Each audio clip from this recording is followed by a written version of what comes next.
Good evening, and thank you guys for joining us as always here on Speed Racing Network. I'm joined by Pete Rusick. Pete, we had a week off, but we are back out in the desert in Phoenix, Arizona. You excited to be back?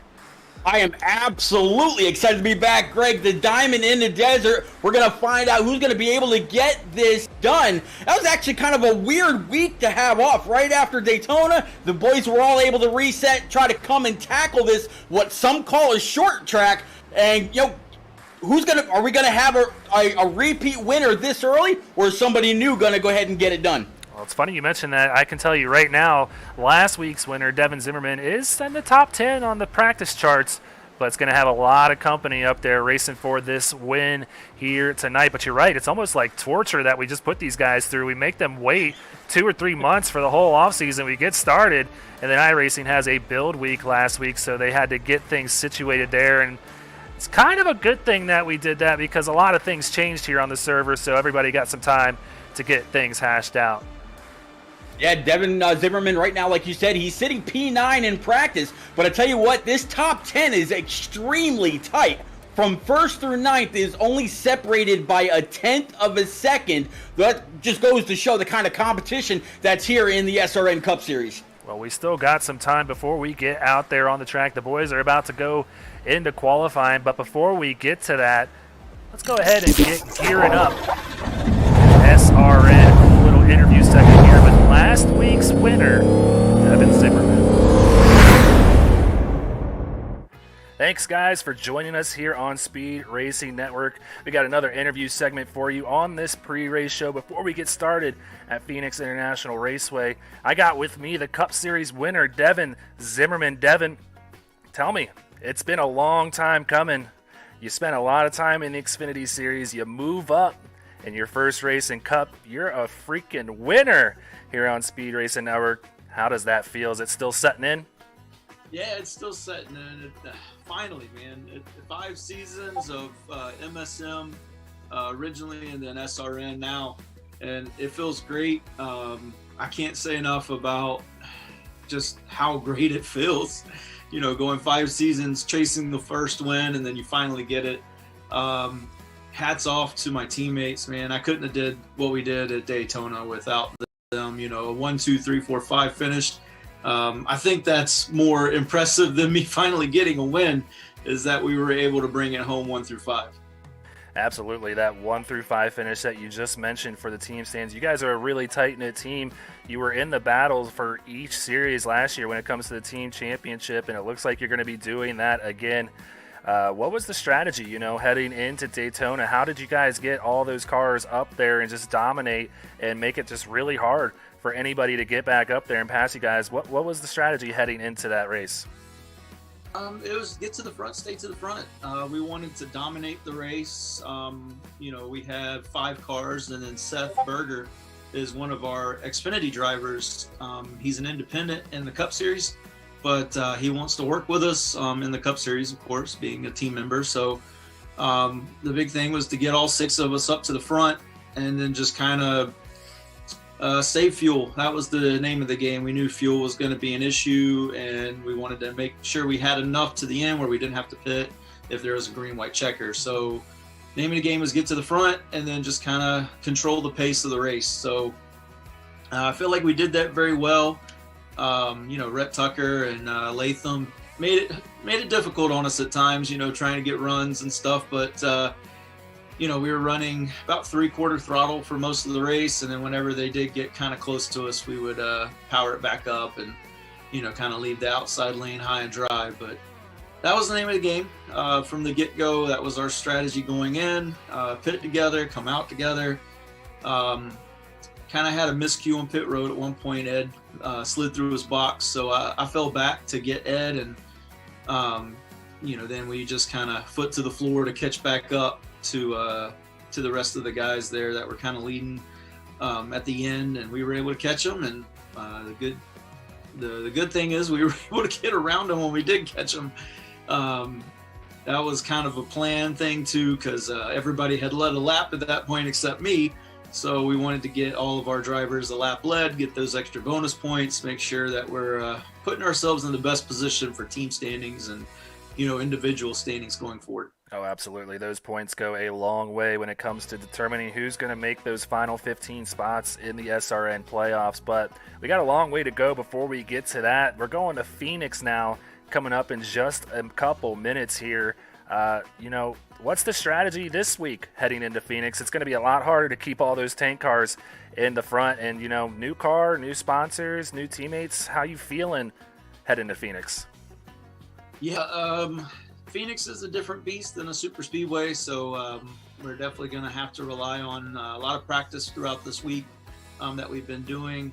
And with the recent update, there was some changes to the car, so really had to figure those out and get back used to driving because it doesn't feel the same that it did a couple weeks ago. So we'll, we put in a lot of hours. Hopefully we're qualify well. That's always the big thing, is getting good qualifying, so you're not kind of mired trying to work your way through people. That wears your tires out more, especially somewhere like Phoenix.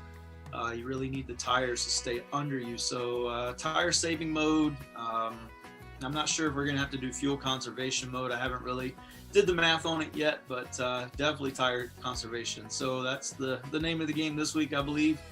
And we'll give it our best shot. I know we got some really fast guys in all three series, and especially here in the Cups, we're gonna go out and try and do it again. Well, one more question for you before I let you go. Like I said at the beginning of this interview, you spent a lot of seasons running in the Xfinity Series where it's a lot harder to drive those cars. Is there any type of correlation with these Gen 7 Cup cars between those and the Xfinity cars? Is it the same feeling? What's the learning curve when it comes to that? I think that the Xfinity Series, with just how little downforce that the Xfinity Series had compared to the Cup car, the Generation 6 Cup car, this new Gen 7 with the higher horsepower, low downforce, it actually translates very well. So what I've been kind of doing is adapting the lines that I was using and the braking and all that I was using with the Xfinity car to my Cup style now, instead of with the Cup car, the Generation 6, the previous one. You could kind of run about almost full throttle for a qualifying lap. You can't really do that in this car. Back end is very light, which is very similar to the Xfinity. So I think it translates well, and this car is really fun to drive. I haven't met a person since they did the initial update to get this feeling like a real life car. I haven't met a person who says that they don't like driving this car. It's just so much fun.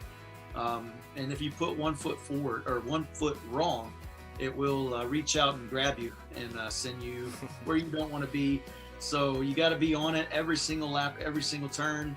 It's just, it really brings out the wheelmen in all of us in this Cup Series. And so I'm looking forward to that the rest of the way, just to kind of prove, that, I'm a decent super speedway driver, but that's not my favorite. I like these my intermediate tracks. That seems to be where I have the most fun in these cars, and I want to show that the rest of the way.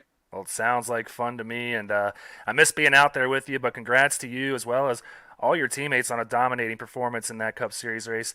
Good luck in Phoenix, and we'll see you out there in a couple of minutes, Devin. Good luck. I appreciate it. Thank you. All right, well, that was Devin Zimmerman, last week's Daytona winner, coming away with his first ever win in Speed Racing Network. Finds himself in 4th place in points, though, after getting after the dual races were also a points scoring race as well. So finds himself 13 points behind his teammate Reese Schaefer there. What's sticking out to you here, Pete? What we were, the guy that we were just watching, Devin Zimmerman, right now sitting P4 in points. Just a few back, and we've only run one race. There we go. I will get that out, I promise. And yeah, he's doing pretty well. He's pretty fast here in practice. Inside the top 10. Could it be too early to say maybe he's got a little momentum already on his side? Yeah, and keep in mind that a win does not lock you into the playoffs. So everybody fighting to stay above that red line that you see down there. David Duke being the first car out, sitting 32 points behind Reese Schaefer. But the top 5 all occupied by those tank cars that just dominated last week at Daytona. Taking a look, though, at the rest of the field, got a lot of drivers on this list looking to make up some ground. Some names that are sticking out to me are Brad Herman there in 28th, didn't have the race he was hoping to have, and Bo Tiffany, an Xfinity Series playoff driver from last year, sitting in 33rd, only scored 7 points, I believe, or 8 points, last week, finds himself 51 points back, so a big hole this early on in the season. And he's got, Britt Van Meter right there with him. But, it's kind of funny. I look at the points and I look at the field, and there's about 30, what was it earlier? About 36, 37 guys that are attempting 41. to qualify. Yeah, 41 guys. So there's 41 guys that are attempting to qualify here at Phoenix. So these points could have a massive shakeup when it's all said and done. There's a lot that can change here. Oh, yeah, but we got a long time before we get to that Week 13 cutoff race to finalize our playoff field for Season 3 of SRN. But that's not the only team champ or the standings that we're going to be looking at. Let's take a look at the team championship standings through one of 20 races. This is after Daytona last week, and we all know who was going to be at the top. They scored each car in the top 5 tank racing. Now, keep in mind, only 3 cars are scored for points, and they got the max amount of points of 128. Second place going to be Rev Racing. Third place, Gear Up Motorsports. And you see it down there at the bottom, Pete. Only top 8 teams advance to the team championship playoff. Yeah, Bobby Anderson Racing with Stryker Motorsports. They're a good bit behind, but a lot of time and a lot of racing yet to go. I mean, Greg, there's 175 laps here tonight alone. So yeah, get used to it. Yeah, we still got 3 minutes left in this round of qualifying here at Phoenix. So let's go ahead and take a quick look at our sponsors that make it all possible here on Speed Racing Network. Silverback Tax Solutions has been here from the get-go. If you're looking at any tax problems, go ahead and get a hold of Sean Griffith at Silverback Tax Solutions. They'll get you all fixed up with the IRS. Sparkle and Shine Mobile Detailing down in Hastings, Florida. Man, they do some of the best detailing work I've seen on cars, and learning more as they go. They can do leather work for you now. They can do just about anything you need, and everybody here in the sim racing world knows about Butt Kicker, Pete. Butt Kicker coming on board to sponsor the hard charger here on Speed Racing Network. So each of the hard chargers in each series throughout the season will get a free game or two shipped to their door. And last but certainly not least is going to be TJ's Team Foundation at www.morethanAcape.org. And Pete, this is one that is super close to both of us. An organization that assists families who are trying to work their way through pediatric cancer. An absolutely fantastic foundation, and you can speak more on that.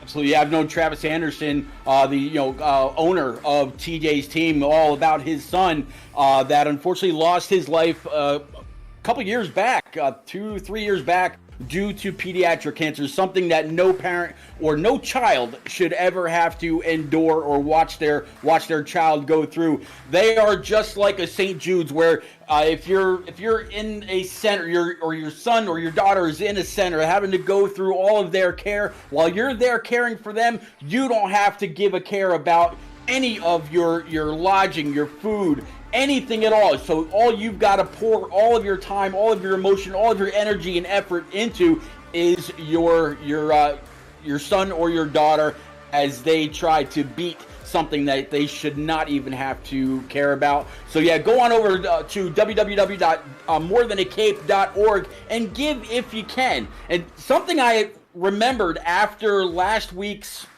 race, Greg, is if you go there and you place a donation, you don't walk away empty-handed. For each nomination that you donate, you can walk away with vinyl stickers. You can walk away with mugs. You can walk away with hoodies and T-shirts and all kinds of things. So they appreciate you, and they send some of that appreciation right back. So please, again, go to www.morethanAcape.org. Be generous. Yeah, or just share the word. That goes a long way as well, if not just as long. So we mentioned butt kicker too. Want to get to them before we get out to the track. And this is what these guys are going to be racing for, a very helpful piece of equipment, courtesy of Butt Kicker, the Gamer 2, their latest butt kicker out on the market. This is a $180 piece of equipment that these guys are going to be racing for. So wanted to give them a quick shout out before we get out to the track. But Pete, let's go ahead and do just that. The qualifying session is over, and we are here in Phoenix, Arizona for 175 laps of action under the lights tonight. It is going to be a good one out here in these next-gen cars. Absolutely. It looks like the 77 of Lucky, we're about to see him line up on that front row with Joseph Causey to his outside. And, again, 41 cars getting ready to get fired up, Greg. Yeah, let's go through some of this field. Jeremy Little, a newcomer here, a rookie here, in Speed Racing Network, racing out of Rev Racing, is going to be starting in that second row inside in third place. Seth Berger to his outside, running as an independent. He finished really well last week as well, coming home sixth at Daytona. He's starting fourth. David Duke for Rat Pack Racing, he's going to be starting fifth place. Matthew Greathouse, another rookie for Rev Racing, starting sixth outside row three. So some rookies really showing up here and starting to make a name for themselves, Pete. How about the next three rows? Absolutely. Brad Herman, my pick tonight in that number 85 Chevy Camaro, starting P number 8. Timothy Latham, your pick, if I'm not mistaken, right side by side, starting P9 in that number 5 Camaro. Got Kalal, a Canadian, in his Ford Mustang, in that number 23, starting P number 10. In 11th, it's going to be the 33 Mustang for Devin Zimmerman, a guy that you just did that great piece on, with Corey Saucier in his Camaro in that number 3 car. Then it's going to be the 70 of Steve Whitmore and Edward Shearer, in that number 94, starting 14th. Yeah, so that's going to be our front 7 rows here tonight. Pete kind of spoiled the beans here. Pete, you're picking Brad Herman for tonight's race. Tell us why. Brad Herman, I tell you, he is a guy that absolutely thrives under pressure. And with a field this strong and as consistent as he is, I think he's got what it takes to bring it all the way and see the checkers first. Yeah, well, I'm taking Timothy Latham, a driver we saw having a very fast practice. He was second fastest. He was up at the top for the longest time, but ultimately coming back in second place, going to be starting just behind your guys. So our guys starting 8th and 9th tonight. I think we got 2 solid picks out there, and we'll see if they can get it done here in the desert. But quick pace lap here as pace car already off the field, and they're going to have to wait till they get around to the restart zone here to get it going here tonight, Pete. Yeah, we're running the new configuration. So the old turn 4, I believe, is now turn 1. 77 and the 88 side by side. Here we go, Greg. It's going to be green flag this time. Yeah, you're going to see Barney waving it in the stand up there, and we are green here in the desert.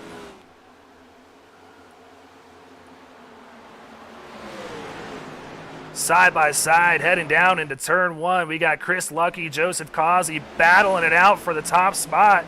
Causey getting a good run there on the outside. He's going to get the momentum heading back down into turn 3 and is going to lead this first lap after Lucky qualified on the pole. Lucky can't even get a break and lead his first lap after qualifying on the pole. And David Duke getting real squirrely back there, but has a lot of real estate to get that thing saved.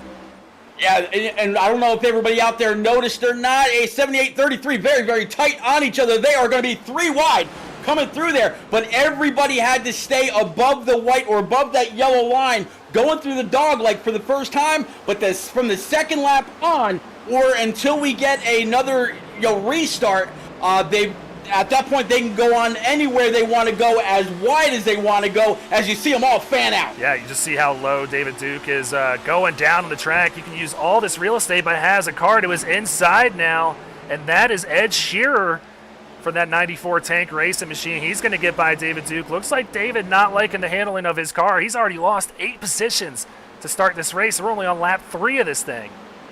Yeah, he was able to get on by that number 3 patriotic Camaro as well. And he's going to keep on trying to pick up positions. Actually, no, I take that back. The 3 was able to dive on down low and take that spot back. But now the 78 of David Duke absolutely keeping pace. Yeah, taking a look at Jeremy Little, who hasn't lost or gained any ground running third, but just behind him, Brad Herman, your pick, already up 4 positions, running fourth now as he's working to get by Seth Berger in that 24 machine. Brad Herman now sits in 4th place with a whole lot of cars looking to catch up to him as well, as Seth Berger now finds himself under attack by Matthew Greathouse and Timothy Latham. Yeah, Timothy Latham right back there in that number 5 Raise Energy Camaro. Greg, we got a first caution. The first caution is out.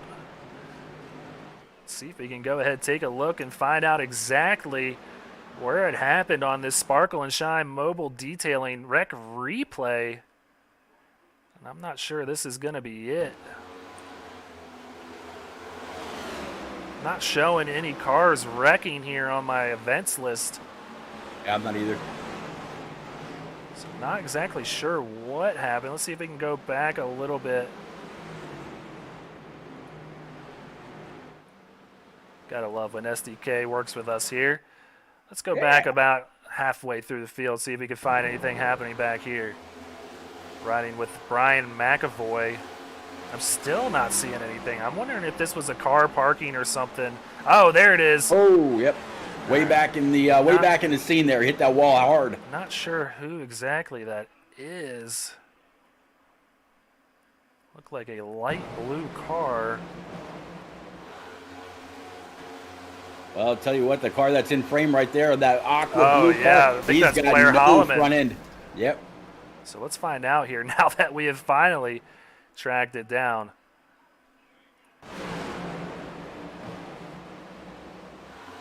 Yeah, he's already got front end damage and just wasn't going to run through the apron there. And the guy up above him, not sure who that was. That was the 06. Yeah, like you said, Blair Holloman. Trying to figure out who it was. I believe it was Reese Schaefer behind him. Oh, no. That was Mike York. Was that Michael York that was above him there? Okay. Yep, in the 25, yep. A lot of new-looking cars here this week. Yeah. Making it hard for us here. But, yeah, we tracked it down, Pete. We figured out what exactly happened for our first caution on lap 6 of 175. So, tough break for Blair Holloman and Michael York there. But they're going to have some time in the pits to maybe get those things fixed up. See Byron McDonald coming off with some damage as well. He's missing a whole clip on the front of his nose there. The entire nose missing on that car. So that is not going to make it friendly when it comes to handling here. Jeremiah, yeah, you definitely. Sorry, go ahead. I was going to say Jeremiah Burke as well, also seeing the same thing. Yeah, seeing a lot of damage on that 06. That front hood is completely bent up and folded up. He's going to have some issues. But fortunately for him and Mike York, maybe even too, this isn't necessarily a drafting track. You can still carry a lot of speed. There's a lot of time in the corners here. You got a couple of, only really one straightaway. The other is considered a dog leg, so maybe it won't hurt him that much. Well, you're seeing it there, the caution being handed down from race control, determining that caution to be caused by the 25 of Michael York. He's going to be given the EOL, but Pete, he's got some bigger fish to fry here as he is going another lap down, trying to get this thing fixed up and back out there on the track. Looks like he should be able to keep it going, but he's going to have a lot of work to do to gain any positions out there tonight. Looks like we are going to go back green here, Greg. And I totally missed that. Yep. Looks like the fight up top is between the I'm sorry, I'm working my way through. Joseph Causey with Chris Lucky, Jeremy Little, and Brad Herman. Scoring was kind of trying to get things sorted out. But, yeah, they're back green, coming across the start stripe. And, again, you see them all fan out after a little bit more of a restricted restart. Yeah, I think I've been at Daytona a little too long. I'm used to the 3, 4, 5-minute caution flags. That was a quick cleanup. Back under green here for that Silverback Tax Solutions green flag here at Phoenix. So I apologize to the fans out there. Totally missed that restart, but you're not missing anything as Joseph Causey is just starting to pull away from Chris Lucky. And Chris Lucky is no slouch. I've run with him in Ohio Sim Racing, and they get it done quite often over there at OSR. And for Causey to be pulling away like he is right now, that has got to be a good feeling in that 88. Yeah, right behind that 88, Chris Lucky, Jeremy Little in that number 26, and right behind him, Timothy Latham and Seth. I'm sorry, nope, not Seth Berger. That's going to be, Jeremy Little and Brad Herman. They just had a little spat side by side, and then it's going to be I'm guessing we're seeing a different car number than what is actually on my SDK, and I apologize for that, as the 85 and 26 now side by side. Yeah, these guys are not cutting us many breaks here tonight. We're trying to learn all these new paint schemes that they come out with this week at Phoenix, but we'll get it down, Pete. We got 175 laps to do so here as Joseph Causey starting to get run down a little bit by Chris Lucky in that 77. So Lucky knows what he's doing, and he's licking his chops right now as he's really starting to close the gap on that 88. Yeah, one thing you can do here on iRacing, you can go hard, and the guy behind, if he's smart enough, he'll say, you know what, you go ahead, but you know what, I will see you again in maybe 10 or 15 laps, and that might be exactly what Chris Lucky is counting on, saying, you know what, you can go ahead, Joseph, I will see you soon. And if these guys get to battling, it'll be no time flat before Brad Herman, Jeremy Little, and your pick, Timothy Latham, are right back in the picture again. Yeah, that lead down to 0.3 of a second. But I'm sure we got some more battles out there on the tracks. Let's go ahead a little bit further on back. Reese Schaefer making some moves on the 55 of Jordan Sailors. Wow, that 55 has a lot of damage out there, so he is going to be falling back quite a bit here as Brandon Thomas now working to the inside of him. He's also got some damage. Not sure what happened back here with these guys, but a lot of crinkled hoods about midway through the pack. This is 20th and 21st. Yeah, that 55, it looks like that raised can's absolutely been opened up. And what's weird, Greg, it's on the left side. I wonder if maybe he kind of cut the corner and might have made a little bit of contact with those jersey barriers on the inside, and that kind of caused all that. If so, very, very unfortunate. But you just saw the 17 of Reese Schaefer that you were just talking about put a whole lot of time up on those guys. His next target's that number 70. Yeah, our pit reporter Brandon Domain doing some great work out there, telling us that Jordan Sailor's damage came from 4-wide racing into turn 1 about 2 laps into this run. So that'll do it when you have 4 cars side by side. You're going to run out of room eventually out there. Yeah, it's definitely not something that you want to do this early. I'm actually kind of surprised, whether it's at a track like Phoenix or a track like Dega or even iRacing Super Speedway, where you can easily go 4 wide, why people would do that this early. I think once you get those competitive juices flowing, Greg, sometimes there's no stopping you. Pete, I'm having a hard time finding any car out there that doesn't have damage at this point. Our last week's winner, Devin Zimmerman, even has some damage on the right front of that car. Let's see if we can get a closer look at it and see if we can bring down. Yeah, just look at that damage there on the right front of this car, and that's significant out here. That's going to be some time in the pits whenever he has the opportunity to do so. He's probably going to wait until we have a caution to get that thing fixed, but that's some good aero damage there on the right front. Yeah, it definitely is, and as you watch him go into the corner, the brake rotors are glowing. But you know what? Devin Zimmerman, even with that damage, he hasn't fallen back, but he hasn't gained any spots either. He's still broke even, and he's got this 99 of Rhett Tucker right there with him, and behind he's got some company as well. So he's doing everything that he can do to at least hold serve. Yeah, still in that 11th position where you said, like you said, but yeah, some very tough company around him. Rhett Tucker, Corey Saucier, Michael Politis, Ed Shearer just behind him, Scott Kalal. A lot of these guys looking to make their way to the front of this thing. But let's go ahead and check out the leaders, see if that has changed at all.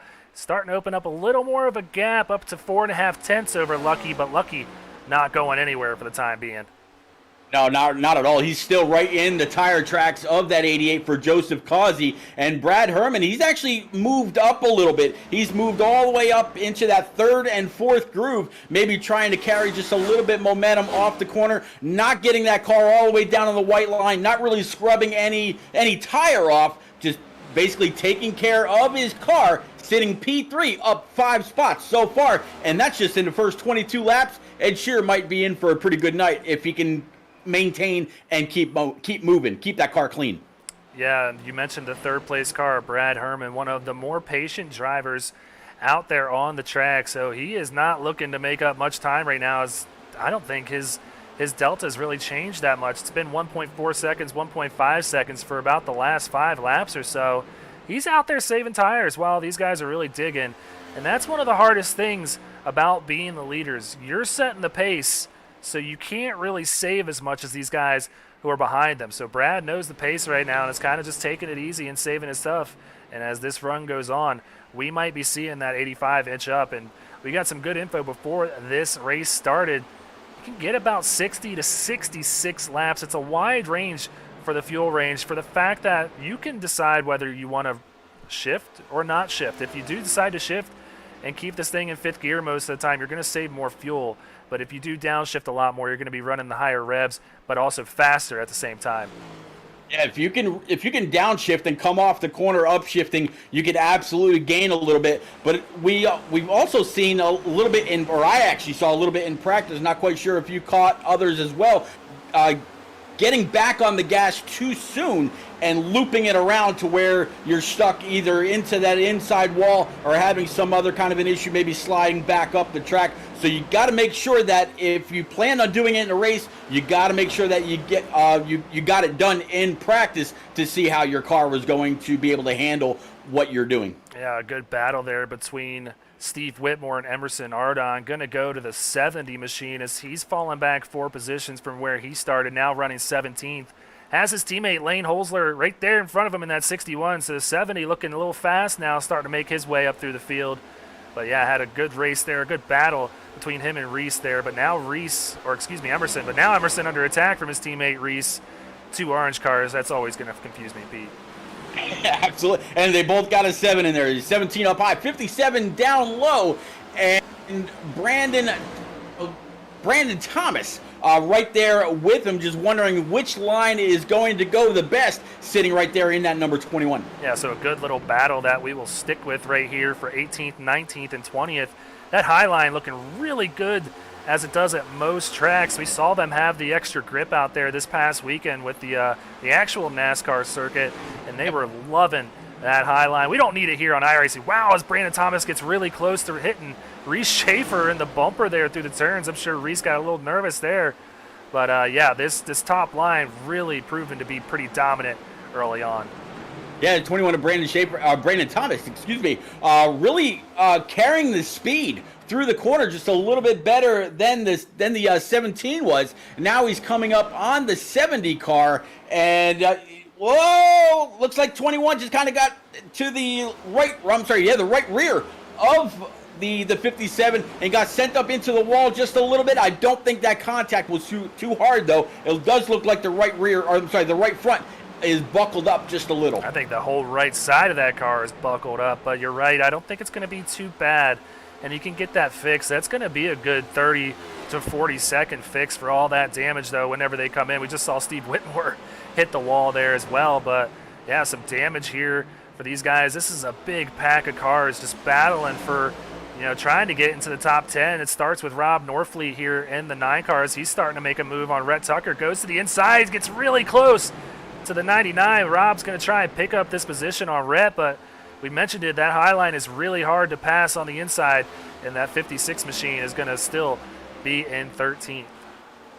Yeah, 56, trying to really move up. Another guy I was just kind of keeping an eye on too in all that mix, as I'm trying to get back to him, was, I believe it was Kyle Ryan? No, it wasn't Kyle Ryan. I'm sorry, it was the 78 up there of David Duke. As we got the 70s hard into the wall. Oh, wow. And there's more spinning inside, and it looks like we're going to have our second caution.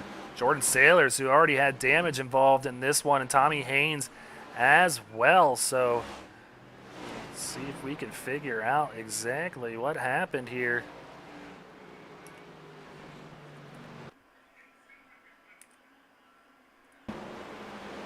Riding along with Jordan Sailors, and it happens just in front of him with Scott Kalal and Steve Whitmore. And nowhere for Jordan Sailors as well as Tommy Haynes to go. Let's see if we can get another look at that from Scott Kalal. And just as I was about ready to start talking about that 55 and how he was moving his way up through those guys as they battled, he gets collected in this one. Yeah, we just saw it. Scott Kalal gets really loose there and just comes right up back into the front of 70 of Steve Whitmore. So big time damage. See Reese Schaefer also getting a little squirrely there, but I think he's going to be able to save it. Nowhere for Jordan Sailors or Tommy Haynes to go. So those guys going to have some significant damage as well here. Well, it's a good thing they'll be able to work their way down pit road as soon as it opens and try to start working on that damage. It's a short track, but they were still in the lead lap. They were able to get the car going as quickly as possible. Come on down, straighten it up as much as they can, get on back out. All right, there you see it. Race control determining that caution to be caused by the 61 of Lane Holzler there. So maybe it was something that happened before SDK caught it there. We saw Scott Kalal get loose, so maybe he got a bump there. We could take another look. Maybe go back. Let's do that, Pete. What do you say? Let's go. We got fancy controls here. Let's go with Scott Kalal. Well, let's go back a little bit.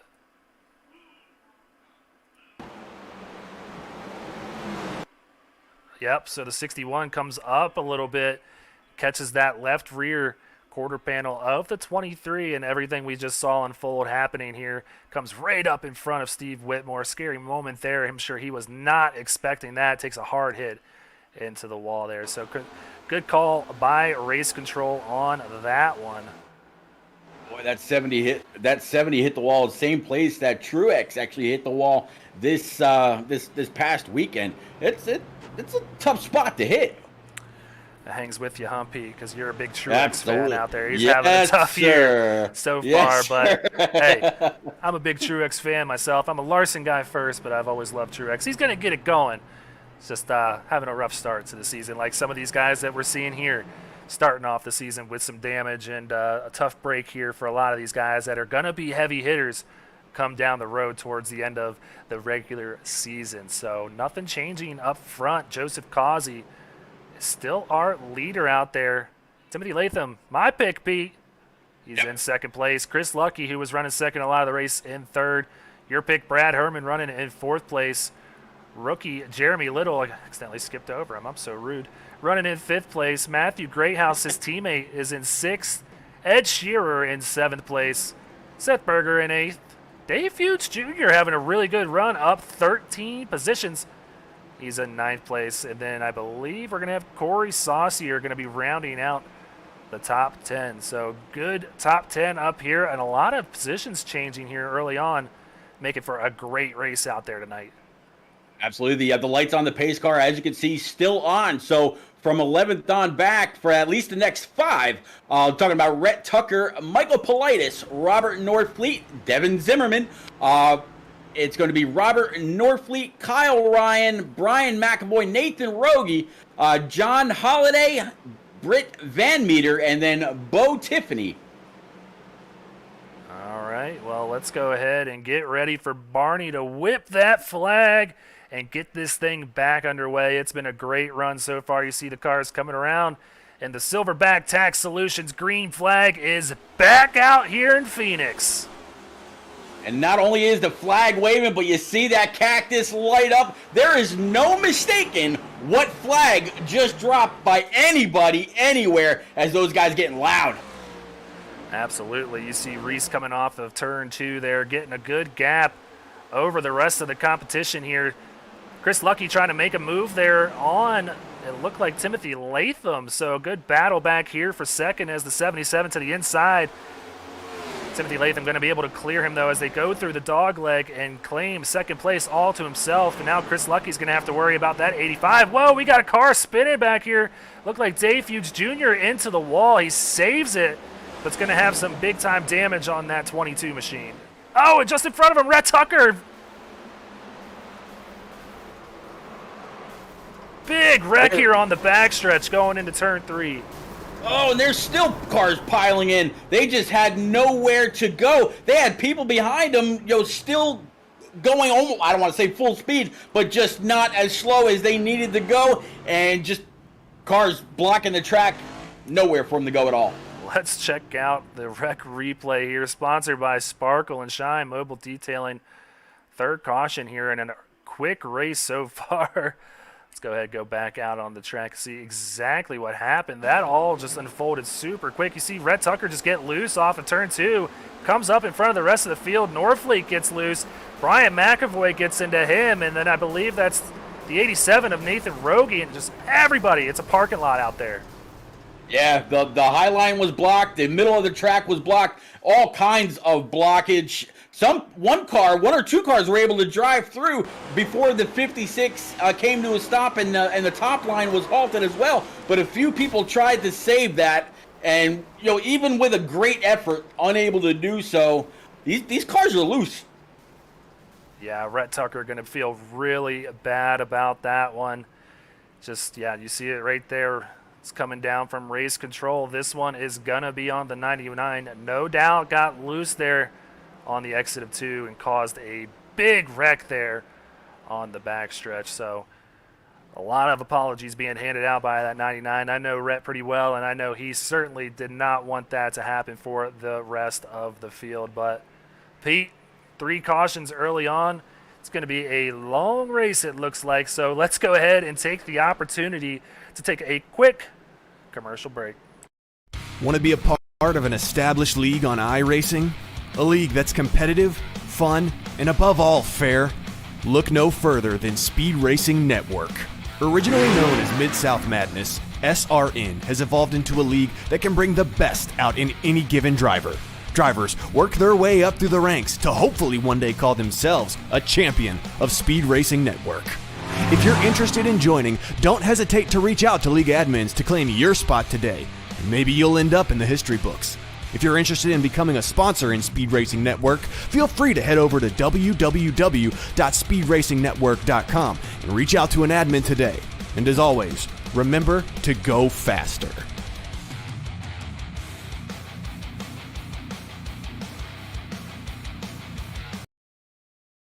Silverback Tax Solutions specializes in dealing with IRS tax problems. If you are receiving threatening letters from the IRS, or if the IRS has placed liens or levies on your property, Silverback Tax Solutions can help you find relief. We have worked with hundreds of people to resolve their tax problems. If you're behind on filing your taxes, it's never too late to get on the right track. Silverback Tax Solutions can help with that also. Don't let another night go by where you lose sleep worrying about the IRS or your taxes. Head over to www.silverbacktacks.com or call 662-996-4357 and contact an enrolled agent today. We can help you gain peace of mind and deal with those problems for you.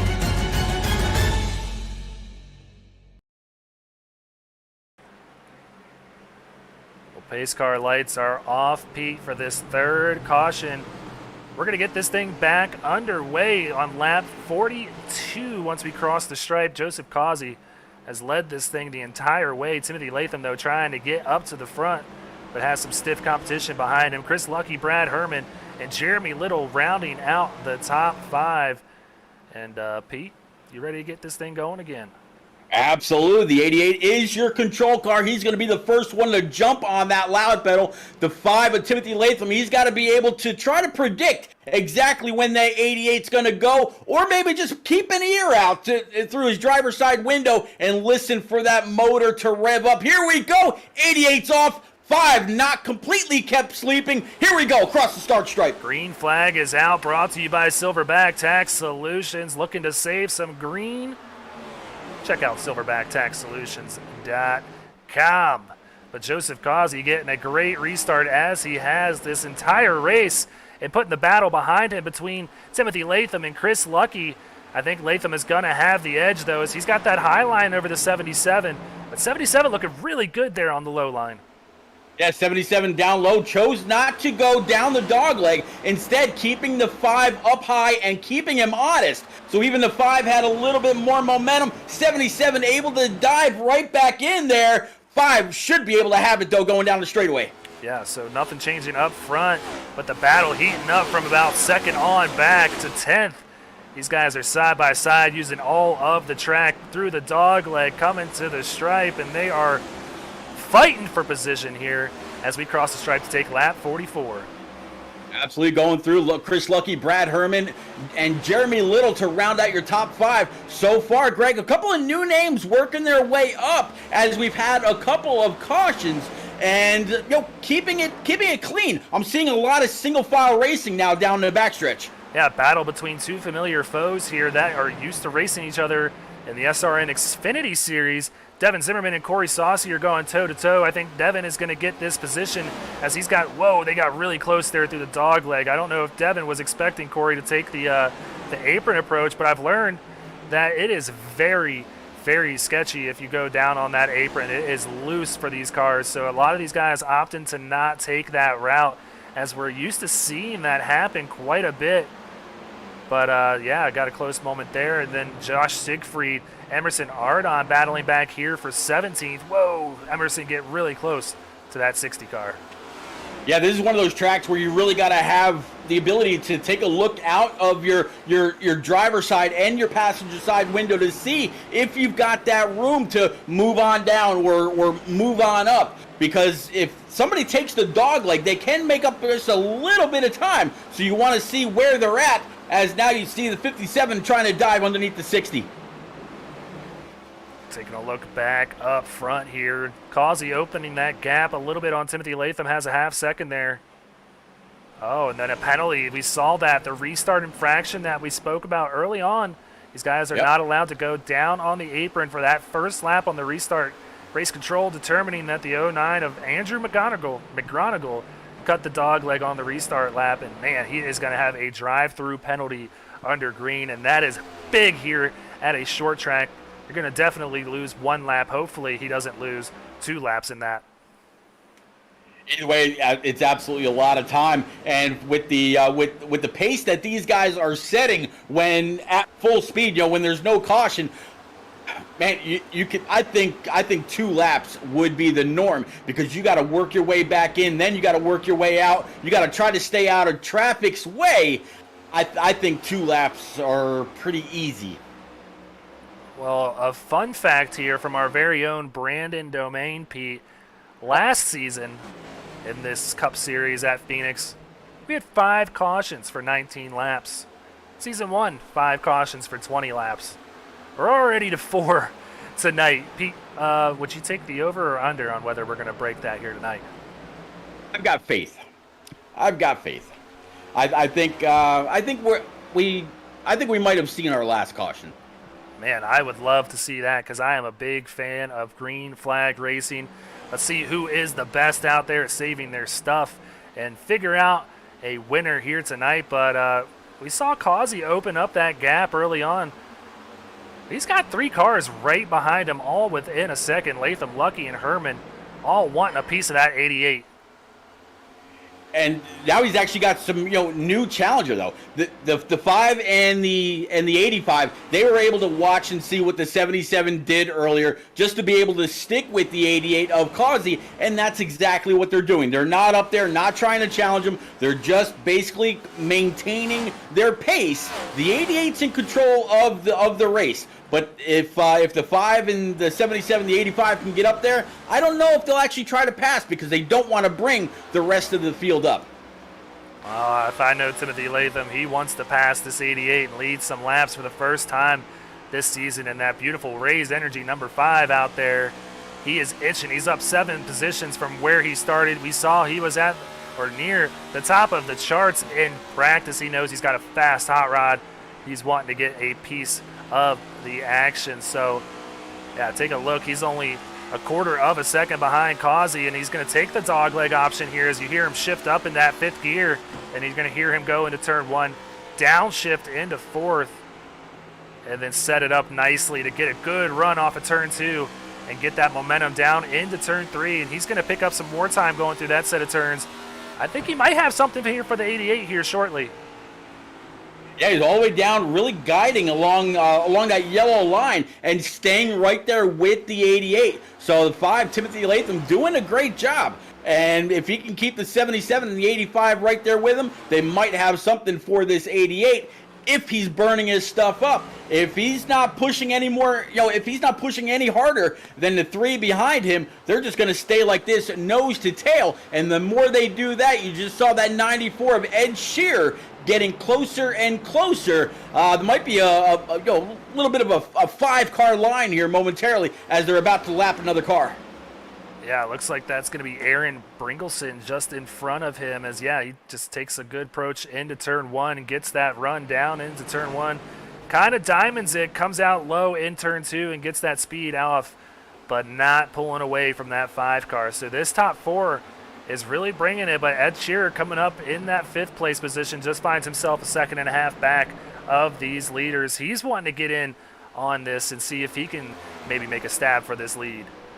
Yeah, Ed Shearer looks like he's got some damage to his driver's side door, but it looks like the front and the back are all right. No issue with the spoiler, no issue with the grill. He should be pretty good to go. And Jeremy Little back there in that, I'm sorry, not Jeremy Little, it's going to be another Rays car that they just passed. I thought that was for position, but I was wrong.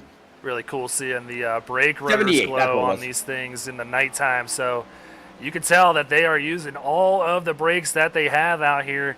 A very brake-heavy track, which is one of my reasons why I really love coming out here to Phoenix. But doing a good job on this green flag run, about 15 laps on this stint. So getting it done and kind of separate themselves out there to give themselves some room. Not really many close battles out there on the track right now.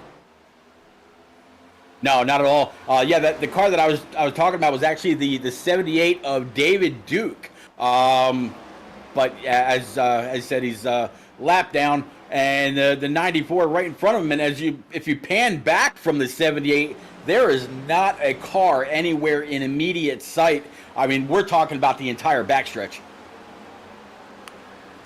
Yeah, so we've got some big time hard chargers out there, but the main one we want to focus on right now, Reese Schaefer doing a heck of a job. He's up 25 positions so far. So currently he is our butt kicker hard charger so far at this point in the race, coming to the stripe to take lap 60 this time. Sits in 13th right now, so he's going to want to pick up a few more and maybe end this day plus 37 and find himself in victory lane. And he's actually in some pretty good company for some other big movers. Kyle Ryan in that number 91, up 18 spots. Jeremiah Burke in that number 4, up 22 spots. The 18 of Bobby Anderson, up 24 spots. So he's around some pretty good company that seem to be able to guide their way through this field. Well, let's not take our eyes off this battle up front. This is the battle on the track, the closest battle. And it's the battle for the lead. Timothy Latham is just ever so closely running down this 88 and now down to a 10.5 as he's almost to the bumper of that Tank Racing Ford Mustang up in front of him. So he is wanting to kind of dethrone Tank Racing as they've just dominated the season so far, and he wants to get his new team, Gear Up Motorsports, on the leaderboard here and start leading some laps in Season 3 of SRN. Absolutely. After they, had a phenomenal night at Daytona, their after party lasted long into the overnight hours. They were singing karaoke and doing all kinds of great things, having a great time, really relishing the moment for a phenomenal finish. You don't very often see an entire team finish as well as they did. So if they can get up there and keep the heat on this 88. What a great start to the season. Yeah, you can't get much better, and I know Devin Zimmerman is loving it, even though he finds himself back in 10th. Running top 10 is a great, second race in the season after winning at Daytona, but as long as one of his team cars is out front, he is going to be loving what he's seeing. So he's got Causey up there, Ed Shearer running in that 5th place position with Devin running in 10th. So Emerson in 12th and then Reese in 13th. They're having another great day out there. It might even extend that team points lead in the second race of the season. They might make a gap so insurmountable nobody can catch them. Yeah, again, Devin Zimmerman, the guy that you were able to interview that everybody saw just before the race kicked off. Back there in P10, only up 1 spot. But Greg, he's pretty much racing right where he qualified. So he's maintaining. I know I keep saying that word, but that is something that you've really got to do around Phoenix International Raceway. You got to be able to take care of your car, take care of your tires, and be there at the end after 175 laps, as we're not even at halfway yet. What an awesome battle that we are seeing here for the top 3 between Joseph Causey, Timothy Latham, and Chris Lucky. This battle is not going anywhere, and now they're getting into lap traffic, which is going to help stir the pot a little bit as Joseph Causey gets a little close there. Not sure if he was using the draft of Jordan Sailors or what, but 55 doing a great job of getting out of the way of these guys. He's had a very rough night so far, but keeping that Raise Energy number 55 Chevrolet out there on the track, trying to get all the points that he can tonight. But yeah, this battle not going anywhere as we're crossing the stripe to take lap 67 and getting ever so closer to hitting that halfway mark. Yeah, this 5 is just staying right on the 88's tail. I mean, it seems like every now and then he might apply just a little bit of pressure, as it looks like they both kind of might have missed their mark a little. But when they came up on that 55, you saw the back end of the 88 get just a little squirrely, and it made the 5 check up. But more than that, it made the 77 check up, and he's lost a little bit of time to the top 2. Yeah, 77 might be starting to see that tire wear a little more than these front 2 are experiencing. That gap opening up a little bit, but still within 3/4 of a second. But man, this 5 and 88 have not gone anywhere, and that 5 is taking it to look at every chance he can get, letting him know he's there. Almost gets into the wall, but does a great job to keep it off here. And I talked to Timothy before this race, and I kind of gave him a little heads up, like, hey man, I'm picking you tonight, and I want to see you back in victory lane. Pete, you might not know this, but Timothy was one of our most dominant drivers in season 1 of Speed Racing Network. He was winning about everything he could when Jake Rowell wasn't winning. It was either him or Jake that were coming away, and he led a lot of laps this season. Didn't have the season 2 that he wanted, but I told him he can get it done here tonight, and I am seeing, or I'm liking what I'm seeing from this 5 car. He is just stalking Joseph Causey in that 88. Timothy Latham also has another feather in his cap. During the B-Water races that Jordan Bain got up and got going, he recreated the truck that was actually ran at Martinsville for the Green Concepts B-Water Company, and the driver actually retweeted, liked, and commented on his tweet. So that's another little feather in his cap. May not mean a whole lot, but the man is very artistic when it comes to that digital brush, as it looks like we've got a challenge for the lead. Is he going to use is that the 09 or what is that? 28. That's the 28. He might use the 28 as a pick. Justin Smith, Gregory Smith. Yeah, Latham goes for the lead. They make contact going down into turn 3. He's going to have to get off of him there not to get pinched into that wall, and that's only going to bring Chris Lucky up into the mix. We thought he was fading off. Not the case. We have a 3-way battle for the lead here at Phoenix. Yeah, 5 down low, 88 up high, 77 kind of back in the picture again. And the 85 and company, they're not too far off. 5 down low, using a lot of brake not to wash back up into the 88. Side by side, getting into the corner. Look at those brakes glow. Yeah, they are using all the brakes they can. But Timothy Latham going to have to really work to make this pass happen on the inside. Whoa! Oh. 88 cuts off the 5. It looked like they're not knowing he wasn't going to take the apron there through the dog leg. But luckily, all the drivers make it through that. Probably a scary moment there for the 5. But hey, you can pick up some time doing exactly what the 88 just did. And now that's why that gap is back to 2/10. And Causey hoping that second and third place battle going to heat up, so maybe he can kind of try and get away from all this action. Yeah, Ed Shearer, he's kind of lost some time to these guys, but I don't think that 5 is done. I don't think he liked being cut off like that. I think he just had to kind of recompose himself and get back up there, get back on the wheel, get those elbows up, and get back in the fight. Nowhere near out of it. Wow, you saw the 5 there of Latham really use everything up there, got really sideways on the exit of 2. So, yeah, starting to use up those tires or what he has left of them potentially, and trying to get every bit of this track that he can to try and catch and pass this 88, but he's going to have his work cut out for him. I think the only way he's going to be able to do it is, like you said, maybe using a lap car for a pick. He had Gregory Smith there for a second there that he could have used, but didn't have the track position come time on the exit of turn 2. But now going to have to try and find another way to set up this 88. The 5 knows he has the speed to get by him. It's the getting by him part that's proving to be pretty hard right now. We're in the yellow. Yep. Jeremy Little. Yellow. Seeing Jeremy Little involved in this one, running 6th place. Let's go ahead and take a look and see exactly what happened. So there you see Jeremy Little in that red car, the 85 on the hood. Gets a little bit down on the apron, and the car did not like that self-spin. Keeps it off coming up the track, and a beautiful job by the 26 to not get anybody else involved there. Yeah, basically just the difference between the apron and the banking of the track just upset the balance of that car, and around he went. Nothing you can do about it, but great job locking it down, and great job by everybody that was oncoming, as you'll see all the leaders coming on down pit road for 4 brand new Eagle Feel Goods. Going to go ahead and top it off with that Sunoco E15. Come on back out. It's going to be a great race off pit road.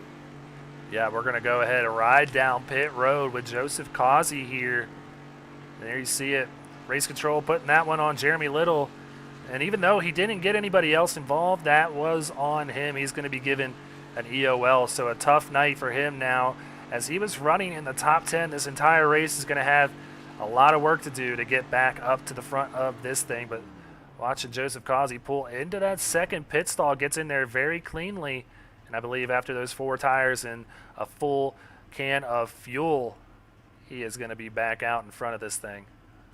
I was kind of surprised when watching the 88 come on down pit road. The 5 was way off of his back bumper, as you see the gap coming in. They were nose to tail when they hit that commitment cone, but big gap leaving pit road. 88 in clear command. Let's go ahead, bring Joseph Causey up to the booth. Joseph, it's Greg Olenek and Pete Rusick up here in the SRN broadcast booth. Man, you're dominating this race so far. Tell us what you're seeing out there and how that 88 car feels tonight. Just trying to take care of the tires and trying to keep Timothy behind me here. Man, if clean air is king here right now, I would say. It's I wouldn't want to be back where some of my teammates are. Well, I tell you, Joseph, it's been a great race. Watching you in the 77, then watching you in the 5. They were saying about 60 to 66 laps on a full tank of gas. How long is it before you're really having to saw on that wheel because it's getting too loose, or having to let up just a little bit more, using a little bit of brake to set that nose to make these corners? Well, after that pit stop to right now, my tires were 77.84, so decent on the tires. So it's not too bad. There's probably some people that are pushing a little bit harder than what I am. So I can tell you a fact that Timothy Latham car just behind you was pushing as hard as he could, trying to get by you. But man, we're excited to see you up here running in the front, doing it big for Tank Racing again. See if you guys can make it back-to-back weeks, man. Good luck out there. That's definitely what we're trying to do. We're going to try to make it happen. All right, buddy. Well, we'll see if we're talking to you at the end of this thing. Go get him. All right, appreciate it, guys. Pete, that was Joseph Causey, and he seems to be in pretty good spirits, man, having a good time out here leading this thing here tonight, and I don't see why not. He's been dominant so far through this race. Yeah, he sounds like he's in the same mood they were when they took Daytona, and all the way up into the wee hours when it was all said and done. Whole lot of cars in front of them that are going to go ahead and take the wave around. Man, it's going to be, looks like Joseph Causey, Timothy Latham, Ed Shearer, Chris Lucky, and Brad Herman. Seems like we've talked about that top 5 for at least the last 30 laps. Greg, we might just be waiting to see, the cream rise to the top. Yeah, I don't think these guys in the top 5 are going anywhere. They've been about the same cars the entire time. Granted, Jeremy Little was running up there not too long ago, but serving that EOL penalty now. So we'll see if that 26 machine can get back to the front where he was running most of this race. But going to have a hard time doing it with Causey, Latham, Shearer, Lucky, and Herman in the top 5. Let's get this thing back underway, Pete. What do you say? Absolutely, 88. He's in full control. Again, the 5, he's got to listen to when that 88 gets on a throttle. There they go. Great shot by the 88. Watching for anybody that's cutting that dog leg is what the admins are doing. 88 with a clean restart. Yeah, that's a tough thing to remember, to not cut that thing. It's almost in your instinct to try and get everything you can on these restarts. So I know that was a big talking point for a lot of these guys before this race when the admins came down with that rule. They didn't like it, but you know what? Everybody's got to do it, and they're doing a great job of it so far. Battle here as the front 6 single file out. Looks like Michael Politis trying to get to the inside of Brad Herman. But Brad Herman not having any of it. He's seeing Seth Berger just in front of him. Herman lost a couple spots on that restart. Wants to get him back quickly here. Yeah, Brad Herman way up high and trying to, like you said, hold on. He's got the 57 and the 6 behind him. No immediate threat, but he wants that 24 of Seth Berger in his rear view, and he wants that spot. Yeah, Michael Politis making the move on Emerson Ardon now. That's going to put Michael up to 7th.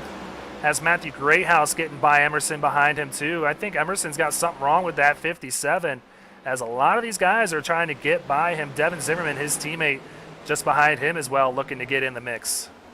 Yeah, I don't see any damage to the left or the right side of that 57. His hood and hood pins all look like they're pretty square, and the back end of that pit stop number 57 Mustang looks pretty good as well. Might have just kind of had an issue getting through the corner. Yeah, I know we like to go through the field a little bit and watch the battles, but Pete, I don't want to take my eyes off what we're seeing up front. This has been a battle for about the last 30 laps between Causey and Latham here for first place, along with Shearer and Lucky. They all have cars that can get them to the front. We just talked to Joseph Causey. He knows who's behind him and doing everything he can to keep this 5 in that second position. As you see, the 5 looked like he was going to yellow flag. I guess, Greg, when I was thinking positively, I guess we'll say, and said no more cautions, old DW always said it, cautions breed cautions. This is going to be number 5. Yeah, and I'm not sure, again, who that was. We're going to try and take a look at it. Looked like it might have had something to do with David Duke. David Duke. Let's go ahead, see if we can find him. It doesn't even look like I wonder if he got the incident rule here. Let's see. He was hard into the inside wall and spinning the tires. I'm going to guess there was some kind of an issue, and he brought it right to the pits. Yeah, I can't even. It doesn't even want to let me see what happened there. See if I can do it again. But yeah, typically when it goes to that blimp cam, it's because of a blink. And SDK can't. Let's see if we can ride with someone that was behind him potentially.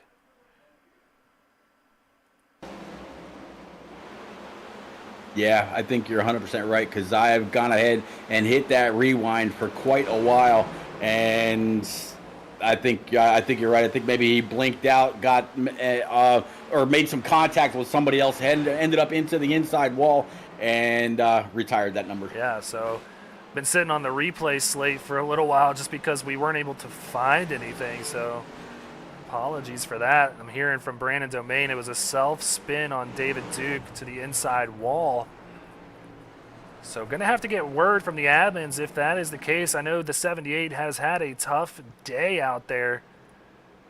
But when I click on his name, nothing pops up. So I'm guessing he is a victim of that incident limit rule that they have put into effect here this season on SRN.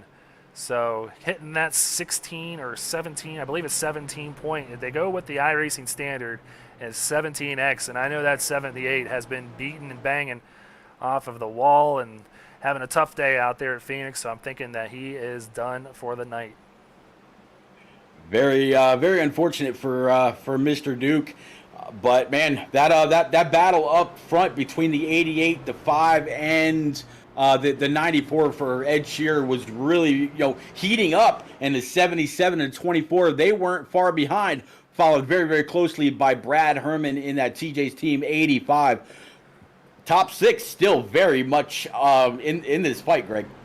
All right, well, let's go ahead and take a quick commercial break and hear a word from our partner, Butt.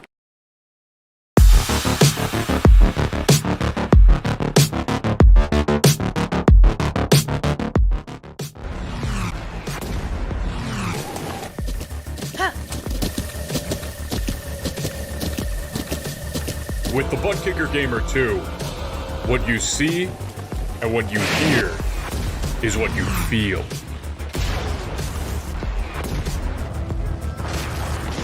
Butt Kicker. The future is feeling.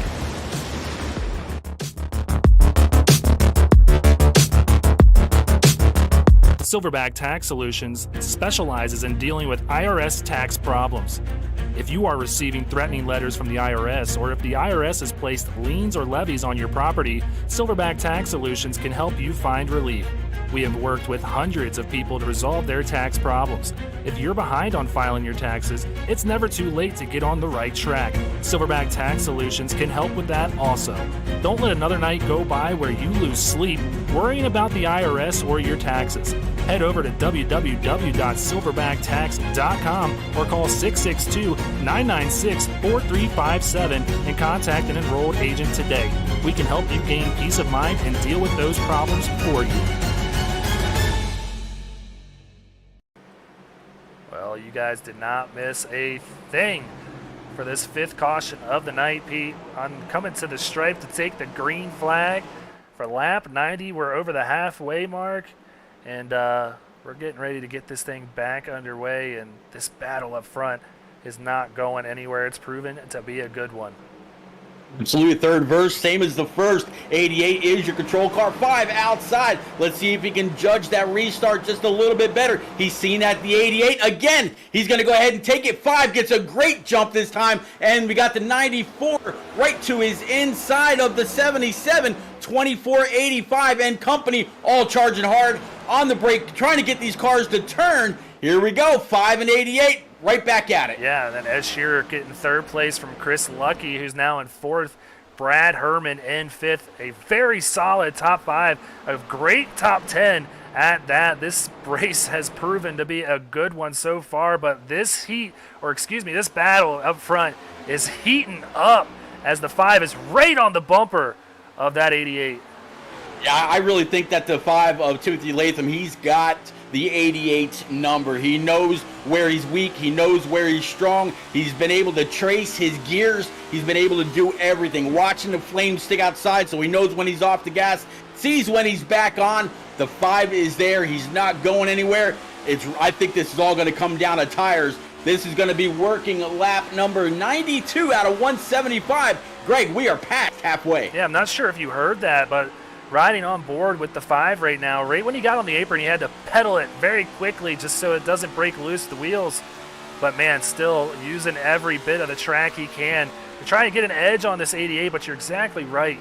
With the position where he's running right now, he's able to just really take notes and figure out where he's better than this 88. And I think it's going to pay off for him in the long run, as he still has plenty of time to figure this thing out and see if he can get by the 88. The 88 washing up a good bit there. I think the 5 is going to get a good bit of momentum off of turn 2 here. Maybe get a nose to the inside of this 88. We might have a side-by-side battle for first here again shortly.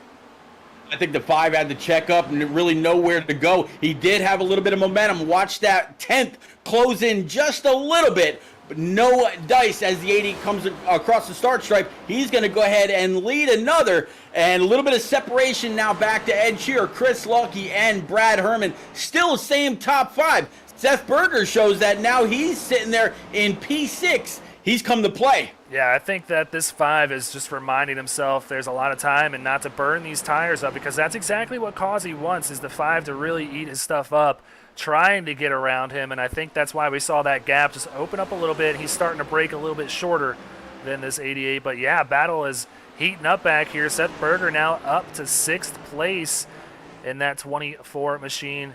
Reese Schaefer up 28 positions now, finds himself in the top 10. So far still remaining to be our butt kicker hard charger at this point in our race here at Phoenix.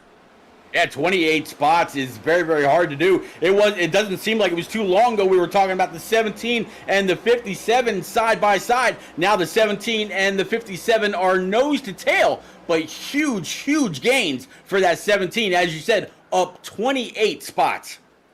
Yeah, so Tank Racing having another fantastic night with 4 cars in the top 10, 5 in the top 11 if you want to go ahead and score Devin there in 11. So, they are going to be a tough team to reckon with here this season for Season 3 of Speed Racing Network, but going to have their work cut out for them as Timothy Latham bearing down on the 88. The 88 really wanting the 94, his teammate, to get by the 5 so he can kind of loosen the pressure off a little bit there of the 5, but he's going to have a tough time getting by that 5 machine of Timothy Latham for Ed Shearer.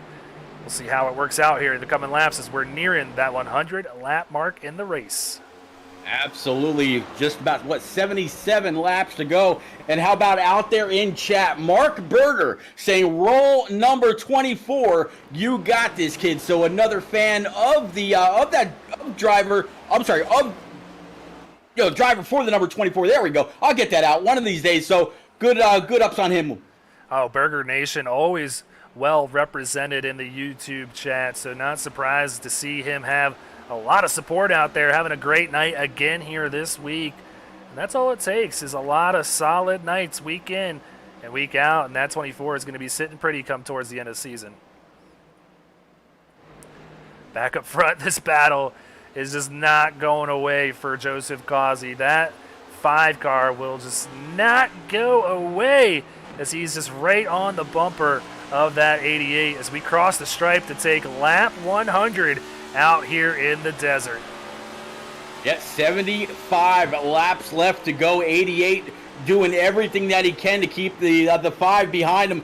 5 definitely seems to maybe have a little bit of a momentum shift in his way all over the back end of that Mustang GT. Looking low, looking high, pulling back up. Has to get back on the brakes, but he knows now the 88 may have used up a little bit too much of his stuff. The 5 will be on the attack. Here we go, through the dog leg. Yeah, he's going to have the nose to his left rear quarter panel here, but not enough as we enter turn 1 here. But you can see Joseph Causey is definitely racing in his mirror. He went for the block on the 5 heading into turn 3. He's got to be careful because, if you're a little late on that move, it's going to end your day in the 88 car. So doing a great job maintaining that lead, but man, it has got to be nerve-wracking to have this second place car constantly knocking on your door. Yeah, that 5 has seen his nose clipped a couple of times that time by. Looks like a little bit of an issue again. Here we are. We got the right front inside the left rear. They're side by side. They're touching. They're beating in the wall. Oh, both of them getting wrecked there. Caution's out.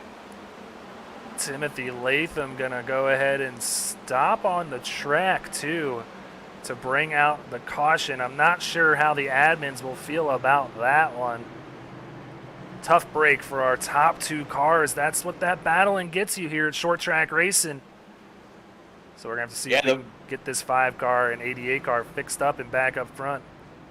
Yeah, the 5 just got to the the left rear of the 88, got a little tangle up there, and there was nothing that either of them can, do about it. Just great hard racing between the 2. Yeah, let's see exactly what happened. The 5 just had the inside lane. Looks like Causey might have pinched him a little bit there. Comes down, and maybe a little bit of both meeting in the middle there. You see the contact there, kind of washes the 88 up and loses the back end of it. Comes back down into the 5. The 5 does a great job to not lose the nose of this car and hit the brunt of the wall there with the left rear. So a lot of the damage going to be in the back end of that 5 machine. But that is just what short track battling does, Pete. Yeah, the 88 did a pretty good job as well. After that second contact with the 5, he started the wash up track, was able to whoa it up and slow it up and keep that thing rolling rather than making contact with the outside wall. But yeah, 5, he's gonna have a little bit of time on pit road to get this thing fixed up. But as you said, he came to a complete stop on the track. That's it's kind of a no-no. Yeah, so we'll get a word from race control here shortly. But, Pete, that's going to give the lead to Ed Shearer, who was just sitting there in third watching this whole thing unfold. Now finds himself in control of this race. Yeah, him in the 77, which 77 right now, Chris Lucky, he's sitting back in P5, lost what, total of 4 spots since this is all, started.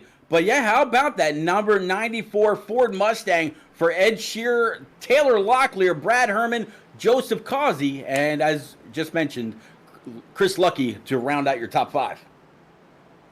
Boy, oh boy. You kind of forget that Phoenix is a short track listed as a 1-mile circuit here, and definitely seeing some short track tempers starting to heat up as our 2 leaders get into one another, causing that 6th caution on the night. But man, what a battle it was, and what a battle we have still ahead of us, Pete. A lot of great cars still up here contending for this lead. I think it's still up for grabs for anybody. You mentioned Shearer, Locklear, Herman, Causey, and Lucky. Causey only falling back to 4th, so he definitely has the speed to get back up there. Let's see if we can get a closer look at that 88, see the damage on it. And yeah, mostly cosmetic to the left side there, as he really didn't make any contact with the wall. All of his contact was with the 5 of Timothy Latham. So I think the 88 will be all right, just along with the 5 as well. But the difference with the 5, though, he's now back in his 26th position. So getting the word from race control, it was a racing incident. No penalties being handed out here tonight. There you go. So, Greg, what do you think? All right, so the 00, old Buckshot numbers, they haven't been up front at all so far tonight. Ed Shearer, he's been up inside the top 3, top 5, most of it. Brad Herman's been there. Joseph Causey's been there. Chris Lucky's been there. The 24 is Seth Berger. Now he's up to P6. Who do you got your eyes on with these pretty consistent top 10 positioned drivers? I like Joseph Causey still. He's proven that he can win this thing. He's got a fast car, still sitting forward, but has that outside lane on this restart. I think that's going to be a huge benefit for him. I'm showing on my scoring that the front 2 cars did not pit, so we'll have to see. And Locklear proving just that, as I believe he spun the tires there, really checking up that outside lane as we're back green here at Phoenix. Brad Herman shoots out to 2nd. Yeah, the 00 spun the tires. So did the 24. He spun him. You saw the rear end go completely fishtail on him. The 94, though, up 13 spots. Now number 1, Brad Herman in that 85. P2, guys are getting after it. We're, working lap 107 of 175 here at this Diamond in the Desert. Yeah, it's going to be really interesting to see, too. We reported early on, too, that a typical fuel run, as we see a battle for the lead between Brad Herman. He's going to make it look easy because my scoring's correct. Ed Shearer did not pit that time. So Brad Herman to the front of this thing. Great pick, Pete, as your guy is now leading the race. But before that battle happened, I was mentioning the fuel run, as we're down to 67 laps to go in this thing. We said that you can probably get 60 to 66. It'll be interesting to see if anybody is able to save tires or fuel, as we have another caution out here. I believe this one's on Andrew McGronigal. Yep, I'm getting the same information. Andrew, a little bit further in the back, looks like going through the corner. He just lost it coming through the dog leg. Yeah, self-spin, which is and a big hit there for that 94. Well, he's actually the 09. He's in the wrong car today. But, yeah, big hit there for the 94 machine, but this is one of the toughest spots on the track. You're trying to get everything you can on this restart, but on cold tires, this is what's going to happen to you. Yeah, during practice, I watched a lot of guys do this same exact thing all by themselves. No aero issues, no nothing from obviously caused by other cars. Just trying to get too much too quick before the temperatures and the pressures come up in those rear tires. Well, Pete, we're under our 7th caution of the night. Getting ready to cross the stripe to go to lap 111. Let's go ahead and take another quick commercial break here on SRN. Want to be a part of an established league on iRacing? A league that's competitive, fun, and above all fair? Look no further than Speed Racing Network. Originally known as Mid-South Madness, SRN has evolved into a league that can bring the best out in any given driver. Drivers work their way up through the ranks to hopefully one day call themselves a champion of Speed Racing Network. If you're interested in joining, don't hesitate to reach out to league admins to claim your spot today. Maybe you'll end up in the history books. If you're interested in becoming a sponsor in Speed Racing Network, feel free to head over to www.speedracingnetwork.com and reach out to an admin today. And as always, remember to go faster.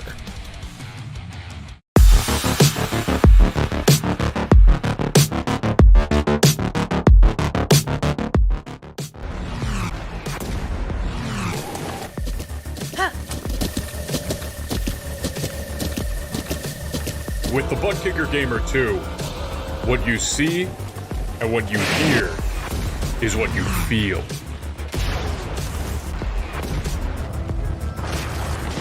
Butt Kicker. The future is feeling.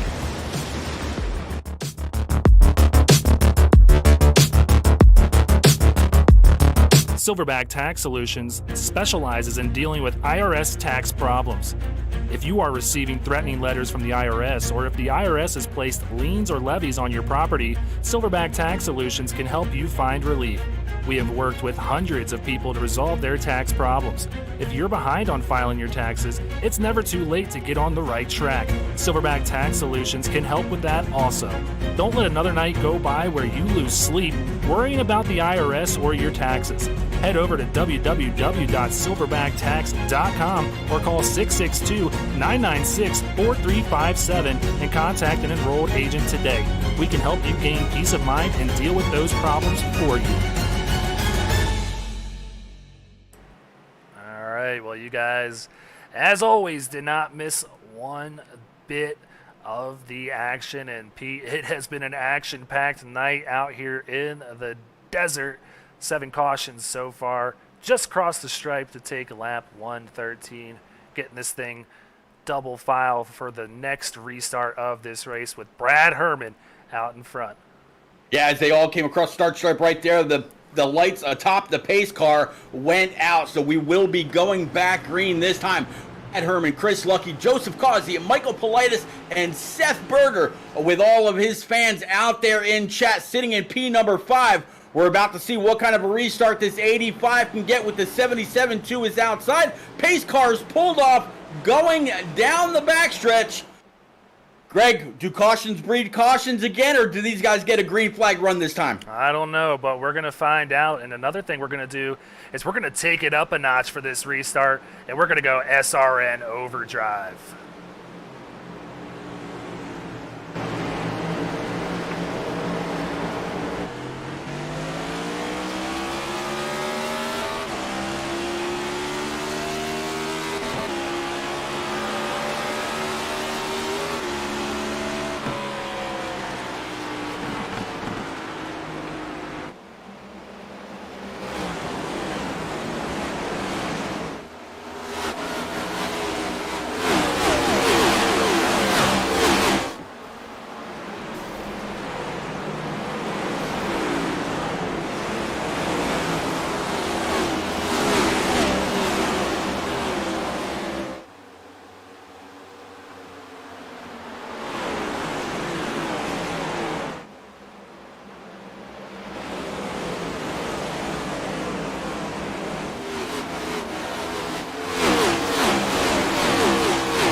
never gets old, Pete. I love it. And we are going SRN overdrive all season long. So let us know if you like it out there in the chat. We absolutely love it up here. But Pete, we got a battle for the lead as Joseph Causey has worked his way back up and is knocking on the door of Brad Herman, our leader right now. Yeah, Joseph Causey has led a great race all night long. No doubt he will be, the most laps led winner tonight. But if the 85 of Brad Herman has anything to say about it, this will be his race. Yellow wreck. is out for the 8th time. Yeah, I'm seeing Britt Van Meter as well as Gregory Smith involved in this one. Let's go ahead and check out our Sparkle and Shine Wreck replay.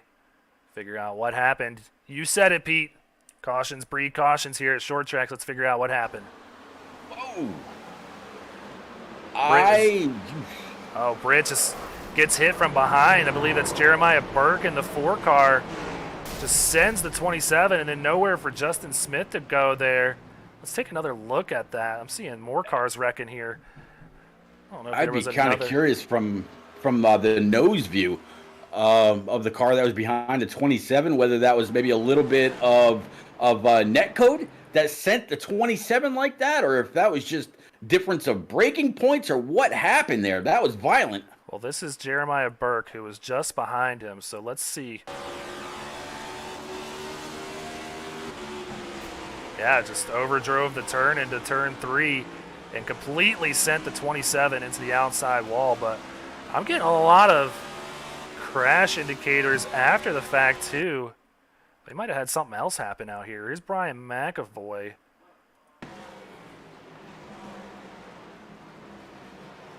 Yeah, I'm seeing Brian McAvoy, Jordan Sailors, Clinton, Bo Tiffany, Rhett Tucker, Steve Whitmore. There's all kinds of flags going off.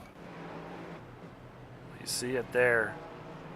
Jeremiah Burke being handed the penalty from race control. So that 4 is going to have an EOL. Just not expecting the 27, or I don't know what just happened there, but yeah, just overshot the brake entry there into turn 3.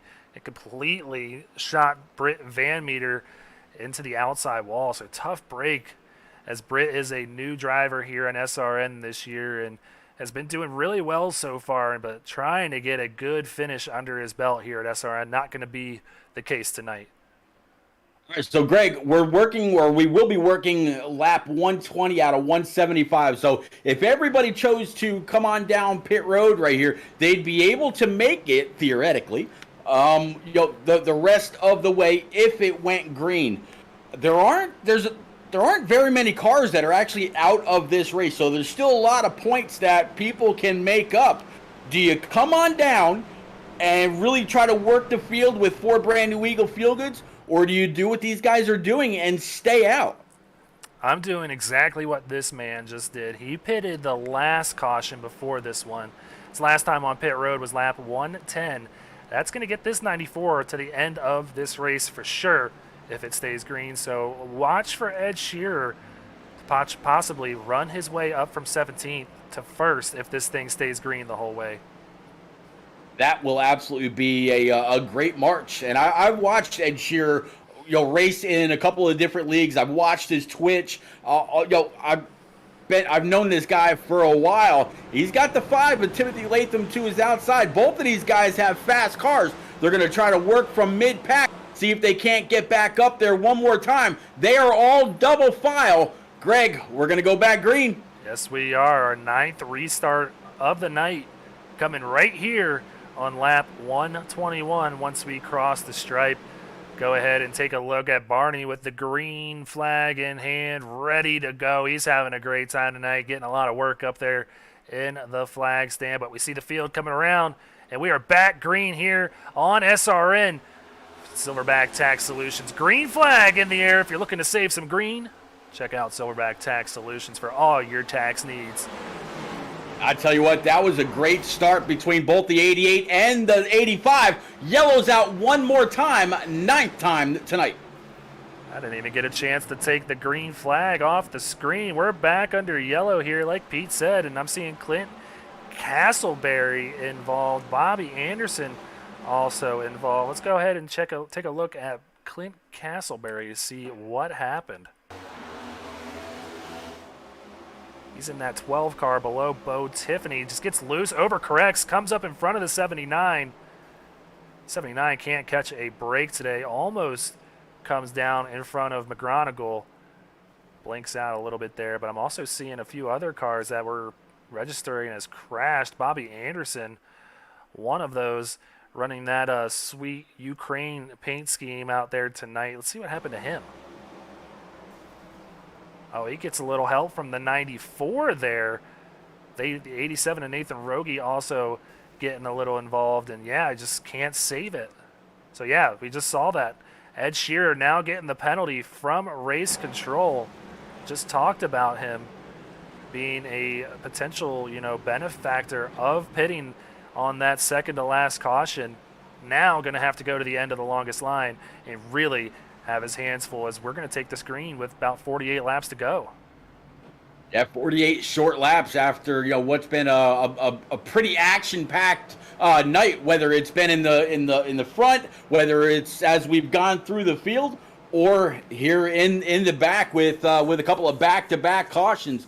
We're winding down, but up front it's still Causey, Herman, Lucky, Berger, and Greathouse. So we're again starting to see new people work their way up to the top. Will they be there when we want to talk to the top three, though? We'll have to find out. Well, one of those guys that we did talk to is Joseph Causey. Now finds himself at the point again. You see how beat up that car is. Yep. But that's the beauty of short track racing. You don't need aerodynamics here. You just need a fast hot rod and a really good driver. And that combination definitely existing within that 88 camp. So he is at the point tonight. Brad Herman just behind him. Not sure what happened on that last restart. Brad was starting in first, but Joseph Causey just got the better of him there. So Brad Herman now finds himself in second place. Chris Lucky, seems like he's been in third place all night. Still finds himself there in third, with Seth Berger in fourth. Matthew Greathouse, a rookie running out of Rev Racing, finds himself in fifth. How about 6th through 10th, Pete? Absolutely. 6th right now is going to be Michael Politis in that number 6 Ford Mustang. Reese Schaefer in the 17. We talked about him a long time ago. Here he is on the march, sitting P number 7. The 57 of Emerson Arden, with Devin Zimmerman in that 33, sitting right now in P number 9. And the 60 of Josh Siegfried, right now P10. Yeah, good run for Josh Siegfried tonight. I know that he always has a lot of fans in the chat as well, so I know they're going to be cheering loudly for that 60 car running out of Rev Racing. Looks like Rev having a pretty good night, as Jeremy Little, we didn't mention him, he's in 11th. He had a little bit of trouble early on, got an EOL penalty, now finds himself back up to 11th after running in the top 5 at the beginning portion of this race. But Pete, the pace car lights are off. We're not going to jinx it anymore. Nope. We know that we're probably going to have more cautions here with how great this field has been so far. The battles have been there all night, and it's only going to heat up as we are getting down to the nitty-gritty. We're going to have 50 laps to go when we take the green flag here again. Yeah, I went back and I watched that restart. The 88 really just outbraked the 85 in the first couple of turns. That's how he was able to get the lead. Let's see if maybe the 85 learned a trick or two and can use it against him. And I think the 88, all that damage is just, as you said earlier, just purely cosmetic from his contact with the 85 earlier. So I think he's still got a very, very fast Ford Mustang GT. This battle for P number 1, I think, is going to be just as intense. We're going to go back green. Yeah, the Silverback Tax Solutions green flag back in the air here at Phoenix. And I think Causey learned a thing or two with these guys being restricted and not being able. Wow, Brad Herman washes up, almost collects Seth Berger right there, but stays off of him. And I think, and there we go, the 10th caution of the night, Pete. And it's starting to look like it might be a long one here tonight. Yeah, this is going to have something to do with Lane Hosler. We'll have to see exactly what happens here. Oh, looks like the 94 hard up into the outside wall after trying to take it multiple wide. Oh, wow. Yeah, he did not have the room there, and Wow, just tried to fit it where the car would not go. Now, unfortunately for the 61 there, it's going to have some big time damage. Let's take another look at it here from Ed Shearer's nose cam here. And you're going to just see him force it in between a slower car on the bottom, and just didn't have the room that he thought he had. Sends that 94 big time into the wall. 61 also has some big time damage, so tough break for the 61. And the 94 is going to have to go to the hauler and possibly cool off a bit after that one. Yeah, I mean, he tried to thread the needle, but just a little too tight getting through there. Well, our 10th caution of the night. Not much changing up front, but Seth Berger is up to third now. Michael Polite is still running in fourth. Mike Grayhouse in fifth place. So, yeah, I think we're going to have another quick opportunity here to possibly take another commercial break and get this field reset to get going here again and maybe get this thing to the end under green.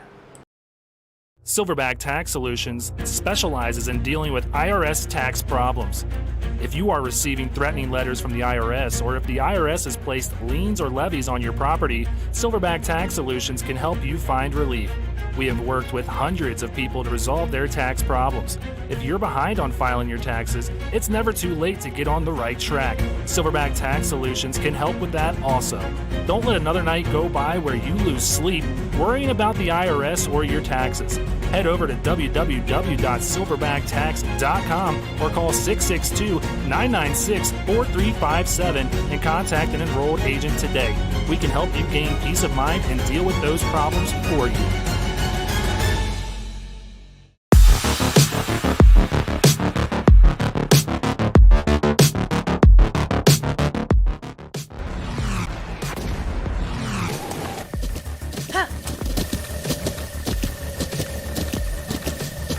With the Butt Kicker Gamer 2, what you see and what you hear is what you feel.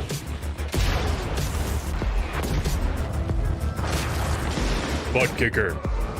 The future is feeling.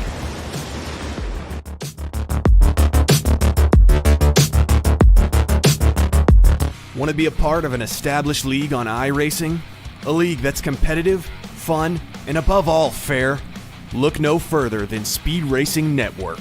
Originally known as Mid-South Madness, SRN has evolved into a league that can bring the best out in any given driver. Drivers work their way up through the ranks to hopefully one day call themselves a champion of Speed Racing Network. If you're interested in joining, don't hesitate to reach out to league admins to claim your spot today. Maybe you'll end up in the history books. If you're interested in becoming a sponsor in Speed Racing Network, feel free to head over to www.speedracingnetwork.com and reach out to an admin today. And as always, remember to go faster.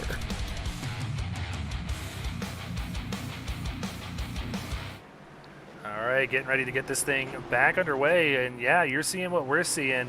Admin's deeming this thing be a little bit too aggressive here. So with not even completing one lap on that last restart, we're going with a single file caution.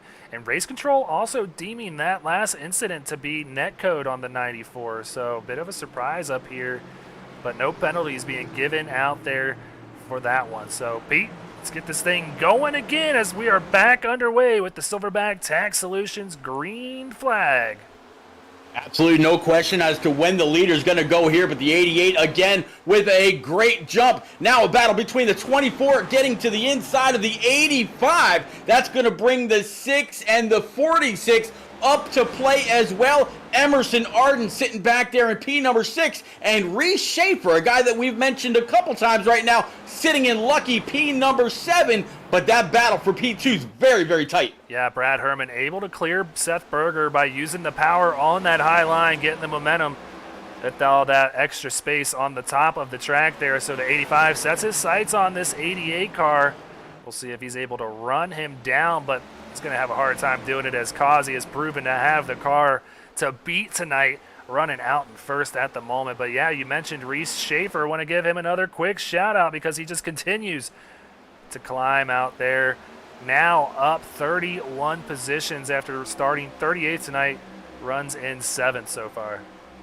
I tell you what, if nothing else, he's just got to be proud of his progress at this track. It's not easy, and there's been a few issues. So for him to march his way through, and look at that, there's the 57, the other guy that we were talking about way back ago when they were side by side, still nose to tail. These guys just seem to be working very well together and sitting inside the top 10. Yeah, Tank Racing always working well together, but going to have a hard time beating the one out in front that races for Tank Racing. Joseph Causey continues to lead this thing on lap 134. But Brad Herman's starting to make up a little bit of ground, it looks like, as that 85 really starting to come in once these tires get warmed up. Yeah, I was kind of watching Brad Herman at the opposite end of the track. He was kind of, I don't want to say widening out a little bit more of a diamond getting through the corner, but he was moving up by about a second lane and then coming on down and using a little bit of the yellow line to help that car turn the rest of the way and really making up some time on that 88, not too far off his back bumper, only about, 2/10.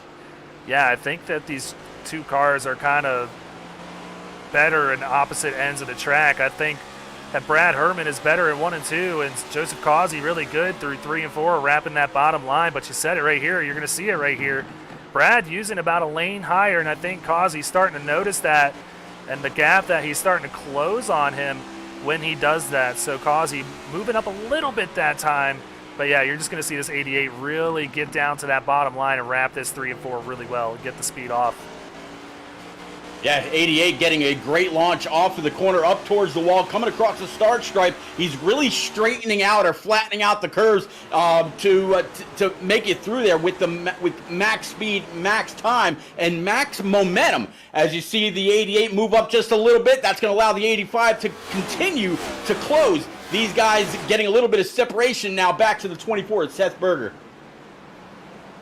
You see the field just getting separated throughout the whole course of the field, and that's going to possibly get this thing to the end as we cross the stripe.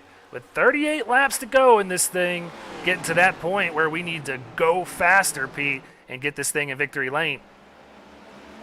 Absolutely. Hashtag go faster. Let's see it out there in chat. First and second with a gap back to the 24, then a little bit of a gap between the 24 and the 6 of Michael Politis, with Matthew Greathouse now sitting in P5, up one spot from where he started. So hey, if you can qualify inside the top 10, you should be able to finish inside the top 10, and doing just that so far. We're going to come by to work lap number 140 of 175 next time. Getting a good bit of information from our pit reporter, Brandon Domain, as we see the 11th caution of the night. This one involving Devin Zimmerman, it looks like. We'll get to that tidbit of information in a minute, but let's go ahead and check out that Speed Racing Network Sparkle and Shine Mobile Detailing Rec Replay one more time tonight. Taking a look at Devin in this purple and white number 33. Just gets real loose on entry. Tries to save it and overcorrects, something that we've seen a lot tonight. A big hit for our Daytona winner in that 33 Ford Mustang. I got to tell you, I really think he was trying to slow it up so he didn't run over the guy in front. Completely lost the rear end. Doing a great job of holding a drift. But like you said, just overcorrected a little bit too much. Nowhere to go, and hard to the outside wall. Yeah, that last little bit there, you saw him crank it to the right one more time after what looked like he had it saved, and that's what sent him big time into the wall bear. I think he's going to be able to still keep going here, but not going to be at full speed. I think he's going to have some engine damage in that 33 Ford Mustang, and you just saw it from race control. We know what it was. That one's on Devin Zimmerman. He's going to get the EOL penalty here. Yeah, very unfortunate. Add insult to injury. But looking at pit road, Greg, there's a lot of cars down there, including our leaders. This should, irregardless of any any other cautions, 12 or more, this should be the last stop for everybody. But that 77, a guy that has been up front most of the night or inside the top 5 most of the night, he's going to go ahead and lead it with Bo Tiffany. Jordan, actually, let me make sure that I'm looking at the right Bo information. Tiffany is correct. Yep. Bo Tiffany, Jordan Sailors, Joseph Causey, and Brad Herman. Yeah, Sailors is on pit road right now, so he is going to lose that position. But it's interesting what just took place because Bo Tiffany finds himself running second. I just looked at the events before that caution came out on our SDK scoring, Pete, and Bo Tiffany was on pit road under green flag conditions. But that caution came out at the perfect time for him. He's able to keep that 13 out there as all the leaders except for Lucky come down pit road. Now the 13 of Bo Tiffany has 4 fresh tires and is up 37 positions, finds himself running in second. So, I've been giving this to Reese all night, but now our new butt kicker hard charger going to be Bo Tiffany after a heck of a call pays off. Yeah, that's huge. I mean, if there was going to be a point swing in this race all night long, that's it right there. But because he spent a lot of time running in the middle to back of the field, is he going to be able to run up here with the likes of the 77, the 88, the 85, or the 24 of Seth Berger? That's yet to be seen. Yeah, well, he's going to only have 30 laps to just hang on and see what he can do. I mean, I don't see why he can't. I've raced with Bo for a long time and actually just raced with him this past weekend in a 6-hour endurance race where I believe his team came away with the win for Rat Pack Racing. So nice. Seeing Bo up here is no surprise. He's been an Xfinity playoff driver for a couple seasons now. Definitely knows how to get it done yet to get that first win here in SRN, but why not tonight? He can definitely get it done, and we'll see if he's able to do so as Chris Lucky and Bo Tiffany are going to have the field in their hands. Another single file restart, it looks like, here for the field. Well, let's see if this 13 is unlucky or not. He'll have to float like a butterfly, sting like a bee all the way to the lead and hopefully to victory lane. But first, he's going to have to dispose of that 77 and anybody else around him that's been fast, including the 88, the 85, and the 24. I wish the 13 all the luck in the world. Green flag is back out here for the 12th time tonight. A caution-riddled race here at Phoenix, but let's see if we can get this thing done to the end here for the last 32 laps out here in the desert. Chris Lucky now has the lead in front of Bo Tiffany, but Bo quickly under attack from Joseph Causey, who's been, the precedent for tonight. He has been dominant, now gets by that 13 easily. The 88 up to second. Now Brad Herman following right behind him, going to get by the 13 pretty easily. Brad Herman now up to third. Seth Berger going to be the next car in line to do that. And there's Timothy Latham there in sixth. He wants to get... Oh, Brad Herman wrecks right in front of them. I think it was another thing we just saw with Devin Zimmerman, just getting loose in the turn and overcorrecting. A big wreck for Brad Herman. Man, that was really, really abrupt. And that 85 just stuck up on that outside wall. I'm pretty sure that motor is kaput as you see that puff of smoke come up from underneath. That was harsh. Yeah, let's see what just happened here. Going into turn one. Yeah, same thing. Just gets loose. You saw the back end start to kick out a little bit, and he just overcorrected immediately. Something we've been seeing a lot in these Gen 7 cars here at Phoenix.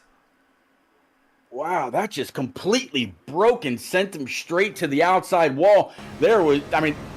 That was just violent. I haven't seen a wreck like that at any other track than a super speedway where a car just goes flat to the right with no chance of saving it at all. That was bad. Yeah, you could see right there. He just knew it was kicking out on him and instantly corrected the car, and it just shot to the right on him right there.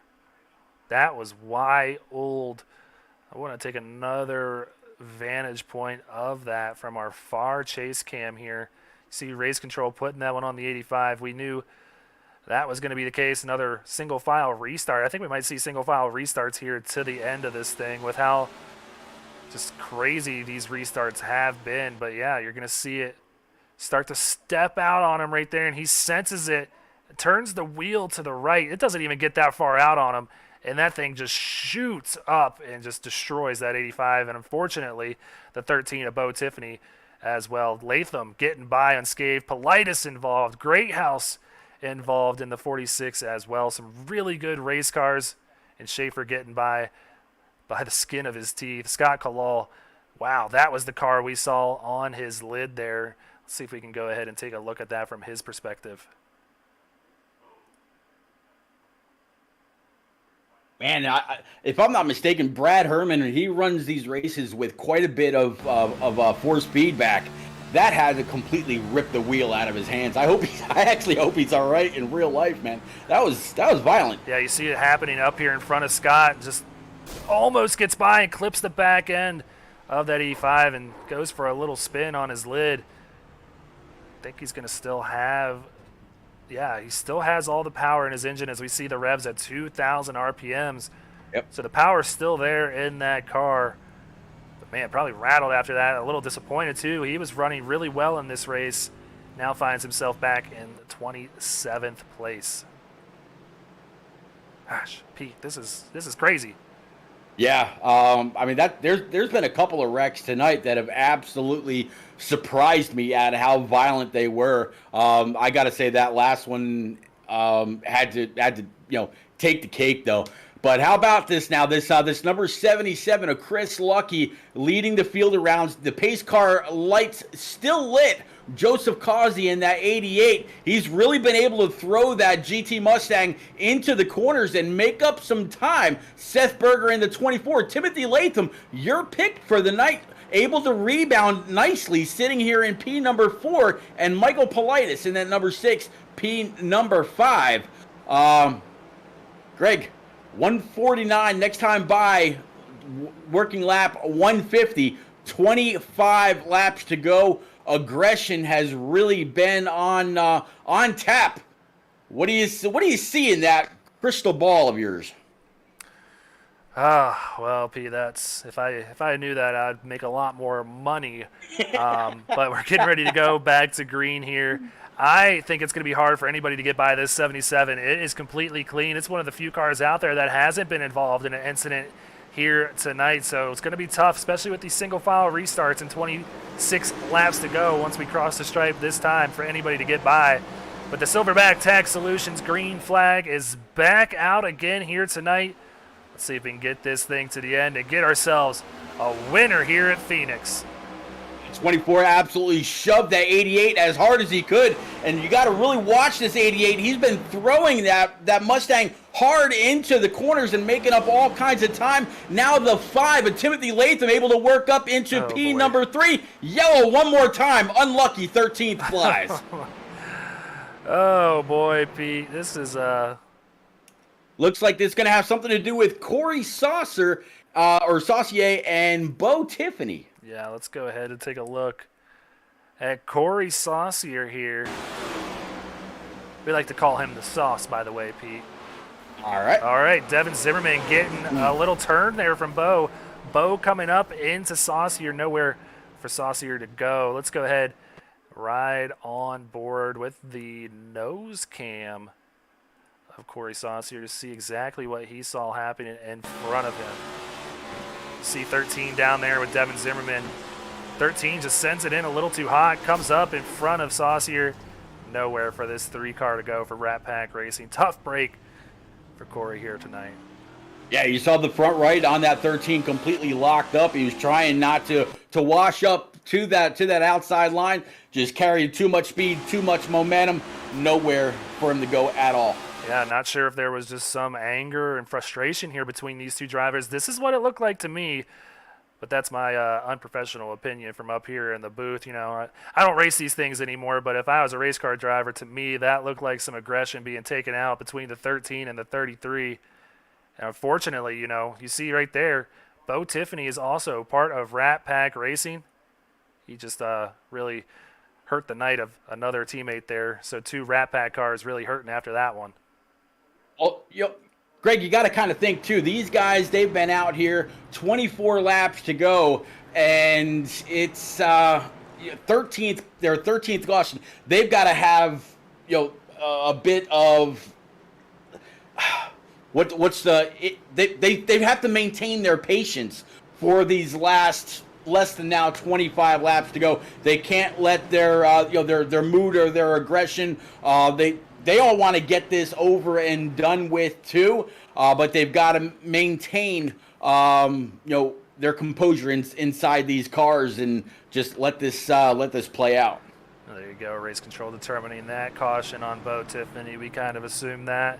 He's getting that EOL in another single file restart here for the 14th restart of the night coming up in a couple of laps. But Pete, this gives us time to kind of talk about what's coming up here on SRN in the next couple of weeks. We're going to be at Atlanta Motor Speedway next week from March 22nd to the 24th. Not sure if iRacing will have the new rescan track on here or not. So it's really kind of up in the air what these guys need to prepare for, because the original Atlanta circuit is very loose and very difficult, and it's going to be very difficult nonetheless if it's just completely new. So we'll have to keep an eye on that. COTA will be after that. That's our first road course of the season out in Austin, Texas. It's going to be a lot of fun going out there. And then a track that nobody has a notebook on in these stock cars, Twin Rings out in Motegi, Japan. We're going across the pond, way across the pond, and going out to Japan to run a race out there. Pocono and Watkins Glen will follow after that, Pete. It's going to be an exciting one here as we get this season underway here in SRN. I'm actually liking those 2 road course races in the next 5. That's going to be a lot of fun. COTA, and then my favorite road course going back all the way to console, Watkins Glen. All kinds of fun. And as we're getting ready to go back green here, 5 gears in these things. It's going to throw a curveball to those guys getting into and out of the bus stop at the Glen. It's going to be a great race. Absolutely, but we got to get done here in Phoenix first. Good information from Brandon. 13 cautions tonight. It is the first time in 19 races a Cup Series race has hit double-digit cautions. The last one being Dover in Season 2. That's race 3 with 11 cautions. So back green here in Austin, with Chris Lucky leading the way, followed by Joseph Causey and Timothy Latham. Let's see if Lucky can get lucky out here in Phoenix. I'll tell you what, if we're talking about Lucky, we're talking about 21. We might be talking about Blackjack. Can that 21 go ahead and lay him down? Challenge the 88 with the 5. Timothy Latham right now sitting P3. Seth Berger, Michael Politis. We've talked about those 5 in the last few restarts. Neither one of them have lost a single spot. Now 20 to go. Well, you see Lucky starting to put a little bit of a gap, 3.5 tenths over Joseph Causey, followed by Timothy Latham. Finds himself another 2 tenths behind Causey. Those two were battling for the lead all night. Got into a little bit of a scuffle there when they were battling for the lead about 50 laps or so ago. See how those two race one another, as Latham still on the bumper of the 88, leaving or picking up right where he left off. Jumps down to the apron there. It's going to try and get an angle here on Causey, but not going to have the room to do that just yet. See if he can kind of diamond this turn, get the momentum off, and maybe get by the 88, but I don't think he's going to have the ability to do so. Causey's really shown great patience here tonight, able to hold off this 5 car, and Lucky liking what he's seeing behind him as these two are really starting to battle. Seth Berger just behind them. Yeah, I'll tell you what, this 5 and 88, they're going to keep going after. And the more the 88 has to pay attention to Timothy Latham in his rear view, the more the 77 can pull away. But now just a little bit of a gap between the 88 and the 5. Now Joseph Causey can really just pay attention to his line. He doesn't have that heat riding up his tailpipe. But the 77 and the 88, they ran a lot of laps earlier in this race, nose to tail. He knows how the 88 was getting into the corner. He knows how he was getting off the corner. If he can remember all that with everything that's happened in between, he might be sitting pretty well. Yeah, it's going to be a great race if this thing stays green to the end. This thing all kind of even here for the top 4 cars, evenly spaced out just about. As Causey said, starting to put a little bit more of a gap on Timothy Latham. We'll see if Latham just kind of holding back and kind of taking advantage of what Ed Shearer did when he was running in 3rd place in the top 2 cars wrecked, because Causey is starting to run that 77 down little by little here, lap after lap. So I'll be curious to see if he's able to get to the bumper of this 77, see if he can make a run for this thing. Well, that entire lap, they stayed the exact same gap between 3 and 4 tenths. 77, he's got a little bit of a pull from ahead, sitting right now at an even 4 tenths. Timothy Latham back a half second off the leader, Seth Berger and Matthew Greathouse. Now, he's going to go ahead and take a P number 5, and Reese Schaefer now up 32 spots, sitting in P6. That 17 has been on the march all night long. Yeah, doing a great job. He's not done picking up positions yet, though. He wants to get by Matt Grayhouse and maybe get a top 5 for him and get himself in the payout window. But the real battle is right here between these 2 guys, it looks like. Looks like this thing's going to come down to Chris Lucky and Joseph Causey, one out of Ohio Sim Racing, a new team on the block, another out of Tank Racing, the team that won last week and just dominated at Daytona. Who's it gonna be as we come to the stripe to take 13 laps to go? That lead down to a 1/4 of a second. Yeah, he's taken 2 tenths off the lead that the 77 had. Was the 77 trying to push a little bit harder when he saw the 88 and the 5 really battling? So now he might be starting to feel the effects. 88 reeling the 77 in, back to now 2.5 tenths. The 5 a little bit further back now, almost a clear second behind the leader. Yeah, nothing changing this lap. The gap staying the same between the 77 and the 88. I think we're just seeing 2 different lines. I think Lucky taking it real easy going into the turns. Causey really sending it in there, trying to get everything he can out of this 88. See if he can possibly find something, an edge, to get him over the 77 as he gets real loose on the exit of turn 2 there. It's going to cost him about 2 or 3 tenths there. He's going to have a hard time picking that back up with 11 laps to go here at Phoenix.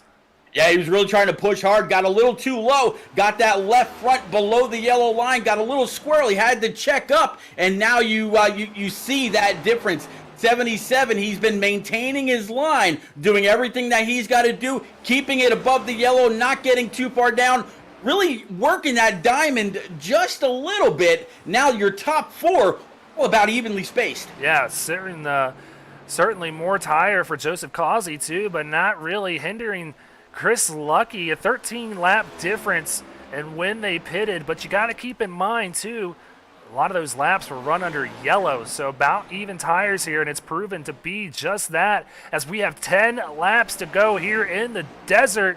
We have another first-time winner here on Speed Racing Network with Chris Lucky leading the way by 5.5 tenths as we come to the stripe.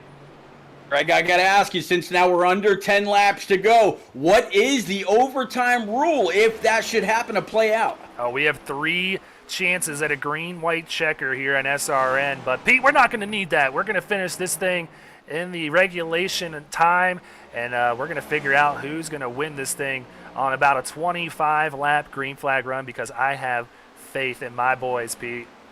There you go. Well, 77 again, throwing it into the corner. 88 trying to do everything that he possibly can, but I think that slide might have used up a little bit more. Joseph Causey just got into the wall there, costed him 4 more tenths. Sorry, Pete, but yeah, it's a big hit there for the 88. He's going to have some more damage on the right side of that car now to go with the left. Well, this 94 that you now see in front of the 77, he's going to have to keep that thing high, wide, and handsome. Let the leader go on by. Doesn't inhibit the race whatsoever. And yeah, that 88 now, he's fallen back just under 9 tenths. So yeah, just under a second back. The 77 had to like that as he took 7 to go. Yeah, so the 88 now finds himself about a second behind the leader. Now Timothy Latham going to be stalking the 88 of Joseph Causey, who's just 3 tenths behind him. Like we mentioned, they had a little bit of a battle that went sour before about 60 or 70 laps ago. Now they're back nose to tail but nowhere near our leader, Chris Lucky. 6 laps to go, and he's got a nice cushion between. And the caution is out for the 14th time tonight. I'm seeing Jordan I'm Sailors. sorry I jinxed it. I'm sorry. It wouldn't be a broadcaster, Pete, if he didn't jinx it. All right, so Jordan Sailors, huh? Let's take a look. He's had a rough night so far, and he gets even rougher there. Not sure. I can't really read the number there. He got help from somebody, though. Let's see if we can figure out exactly who that is.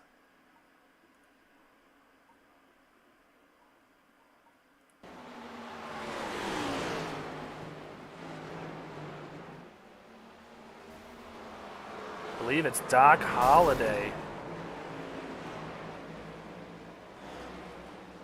Yes, that was Doc Holliday there. Just gets into the left rear quarter panel. We'll ride on board with Doc here. Uncharacteristic for the 9 car here is he's just going to get a little bit too much here on exit. Well, Jordan kind of came down in front of him too, so they kind of met in the middle there, it looked like. Sent the 55 spinning, and Chris Lucky not feeling so lucky anymore after that one.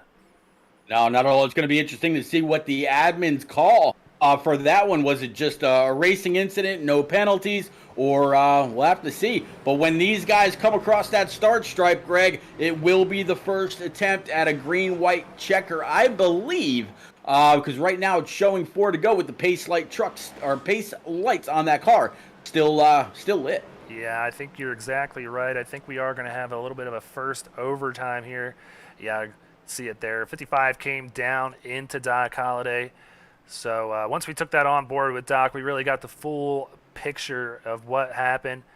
The 55 will get an EOL, and we're going to have a double file restart this time. Let's shake it up a bit and get this thing going here.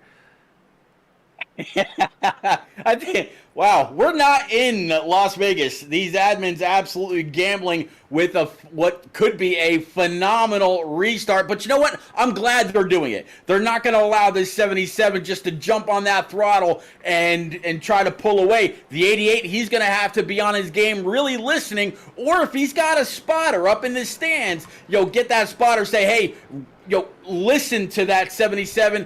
Where has he gone before? What's he doing? He's going to need all the help he can get if he hopes to be able to stay up there with the 77 while he's got that damage to his door. I'm going to give a quick shout out to these Ohio Sim Racing boys as their guy is out in front. New team on the block and making their names known. Britt Van Meter in the 27, who we saw get into a little bit of trouble earlier. Matthew Helms, not seeing him out there tonight in that 48 machine. Lane Hosler in the 61, who's also been in some trouble. I think everyone on their team's been in trouble except for Chris Lucky, and I think it would kind of help them out a little bit with lick their wounds if Chris brings it home tonight. It always helps to celebrate in victory lane. Absolutely. Well, one of the names that you mentioned, Lane Hosler, I was able to actually see where he was right off the bat. He's sitting back in P15, so he's in the better half of this 41 car field. So not too bad for him in that number 61 in P15 right now. Yeah, doing a good job of rebounding after getting into some trouble there earlier with Ed Shearer. Car is all beat up. I think every car is beat up out here tonight. Yeah. Getting ready to go back out to green.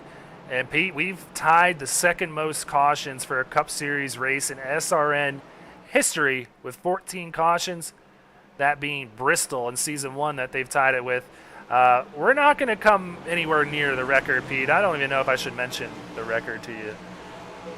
No, let's just go back green, Greg. Let's do it. 77, 88 on the front row. 77 is the control car. We'll have to see if the 88 can, guess almost when that 77 is going to go ahead and hit the loud pedal. The 5 car right there on the inside as well. That's going to be Timothy Latham with the 24 is Seth Berger. Berger Mafia out there in chat. Matthew Greathouse, P5. Reese Schaefer still up 32 spots, 33 spots.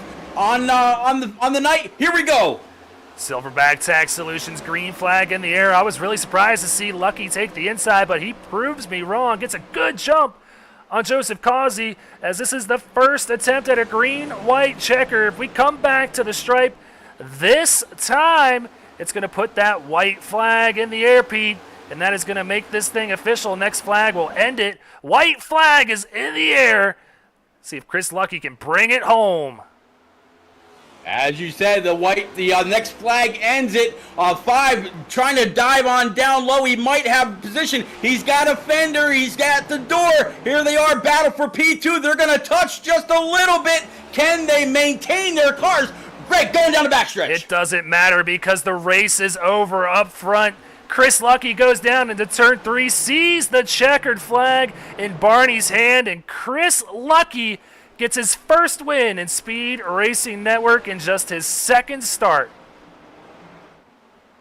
Matt, what a great race by the 77. He was up front very early, right, keeping pace with the 88. But that race right there, or that battle back for P number 2 for Timothy Latham and Causey was phenomenal. Great respect between those two. Side by side all the way through the last couple of corners. They didn't do it dirty. 77's got the win. Top 3, great battle all night long. Yeah, it's always fun seeing a first-time winner, as the battle was great, like you said, back there for second. But, man, great win for Lucky out here in Phoenix in just his second start. Great start for the season for Ohio Sim Racing. Probably didn't have the night that they wanted to with the way this race went here, but it always feels better to be drinking some champagne in Victory Lane. Absolutely. 77 doing a phenomenal job of just burning them down. Again, big congratulations to Chris Lucky, saying, proving sometimes it's better to be lucky than good. Oh, Pete, I like that. So I'm going to leave the puns and the all those things up to you, because you're just hitting it with the timing there. I appreciate that. But, yeah, you're exactly right. TJ's Team Foundation winning moment here on SRN. He's going to take a little bit of a victory lap. And this is one of the tracks on iRacing where you can park this bad boy in Victory Lane. So be curious to see if that's exactly what he does. But, yeah, just want to give a big thanks and shout out. We talked about them before the race. TJ's Team Foundation coming on board to sponsor this awesome moment that we are going to see 61 times this year. The winning moment. Check them out at morethan-a-cape.org. And like we like to preach, Pete, you don't have to donate. I mean, it's appreciated if you do. Yep. But even just spreading the word goes such a long way for these guys. Yeah, they always say word of mouth is the biggest way to get the word out. And, please, go on over to morethan-a-cape.org, read up on TJ's story, and if it doesn't pull on any of those heartstrings, you may absolutely want to check your pulse. Yeah, he's just gonna go ahead and park it in the pits to celebrate with the team. So Pete, let's go ahead and check out those results here tonight and figure out what just happened. That was a wild race out there. Chris Lucky going to come home in first for Ohio Sim Racing. Timothy Latham, he's going to get that second spot by 1/10 of a second over Causey. That was the battle all night for the lead. Seth Berger going to come home in fourth. Reese Schaefer coming home in fifth. How about the rest of that top 10, Pete? Absolutely. In P number 6, going to be Matt Greathouse, followed closely by Robert Norfleet. And then we're going to have Jeremy Little in that number 26 to 57 of Emerson Arden. Didn't talk much about him all night long, but here he is with a top 10 finish. And then Michael Politis bringing home P number 10. Yeah, the next 5 cars, Josh Siegfried coming home in 11. Taylor Locklear in the 00 going to come home in 12th. John Wimbish, a quiet night for him, comes home in 13th. Lane Holzler in 14th. 15th going to be Nathan Rogie. Right behind Rogie is going to be Kyle Ryan in P number 16. P number 17 is going to be Bobby Anderson in that number 18. And then Clinton Castleberry will round out your will round out your top 18. Yeah, Bo Tiffany and Devin Zimmerman going to be the last 2 cars in the top 20. But let's go ahead. I see him in the waiting room Love that. Let's go ahead and get Joseph Causey up here in the booth. Joseph, it's Greg and Pete. We talked to you a little bit earlier in the race when things were going a little bit better for you. You had a little bit of an altercation there with Latham around lap 80 or 90 or so. You worked your way back up to second and battled for the lead. How was the night overall? I think pretty good. It sucks we couldn't finish the seal the deal at the end, but I mean, all's well. And, you know, we showed promise, and we were gonna almost win this thing, but came up short. Be all right. Good job with 77 for getting it. I couldn't get it once I got behind him. It was just so hard to get back to him, and then I was just burning up my stuff trying to get to him. Yeah, you and the 77 had a hell of a battle in the very beginning of the race. He was kind of matching you, lap for lap, just staying right there. And there were a couple others with you as well. If you hadn't made that little bit of contact to the outside wall and the 5 hadn't battled you so hard, do you think and maybe if you had a little bit of clean air, do you think you might have gotten to the back bumper of the 77? I think it was mainly a whole sort of things. With me and the 5 battled earlier, it being all damaged the way it was, and then from that damage, I had 20-something seconds. I didn't ever take it because I wanted to stay out in the clean air, and then I also had whatever damage I got from hitting the outside wall after less than 10 to go. So I mean, that on top of that stacked up to make it feel like I just couldn't get the drive I wanted. Well, you said it at the beginning of this interview. You showed a lot of promise out there, and you had a great race all night long and seemed to be in pretty good spirits after a short track race. So I think that's a win overall, even though you came home in third. But, Joseph, before we let you go and celebrate with the teammates on a great night for tank racing again, you got any friends, any family, any sponsors you want to give a quick shout-out to? Thank Ferguson Farms. I'm sponsor on my car, man. Freaking Boss Security, Burghards, Kareem Dental, Hunter and Anesthesia Associates, Park Brothers Racing, Parkway Lanes, Teespring, Healthcare Billing Inc., EWRL. Freaking also thank my guys at Frontline and freaking Abruzzi and those are my personal sponsors, Razors Apparel.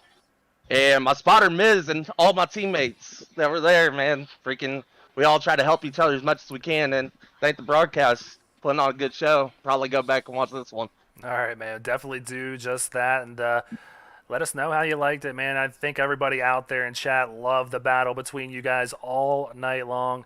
You put it all out there. And you know what? You got great momentum heading into Atlanta. So we'll see you back in Atlanta, Georgia next week. Go have a good one, man. Yes, sir. Thank you. All right, that was Joseph Causey coming home in third place tonight after leading a lot of laps here. So he's going to be working on that momentum out in Atlanta. But let's go ahead now and get Timothy Latham up in the booth. Timothy, it's Greg Olenek and Pete Ruzick. Tim, you were my pick tonight. You had a very fast hot rod out there, but you got into a little bit of an accident around that lap 80 or 90 mark and kind of hurt your car. If you think that you didn't get into that, you might have had a shot at winning this thing tonight. For sure. I definitely believed in myself enough that I probably could have gotten past him. I know the 88 made a couple mistakes there. I got to his inside, and he pinched me down really low, and unfortunately we got into each other there, and I was exposed some damage. But I came back. I think I was in like the mid-20s or so after that caution, and just kept working my way through the field. And then on the final pit stop that I did, I took 2 tires and threw the book at it and made up a bunch of spots. And I'm just glad I made it back to at least second. I would have wanted to win, but second's not bad either.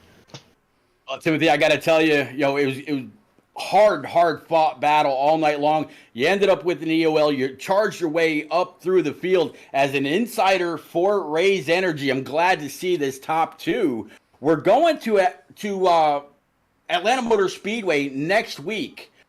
What can you take from here to go towards that, or is it going to be a completely different mindset?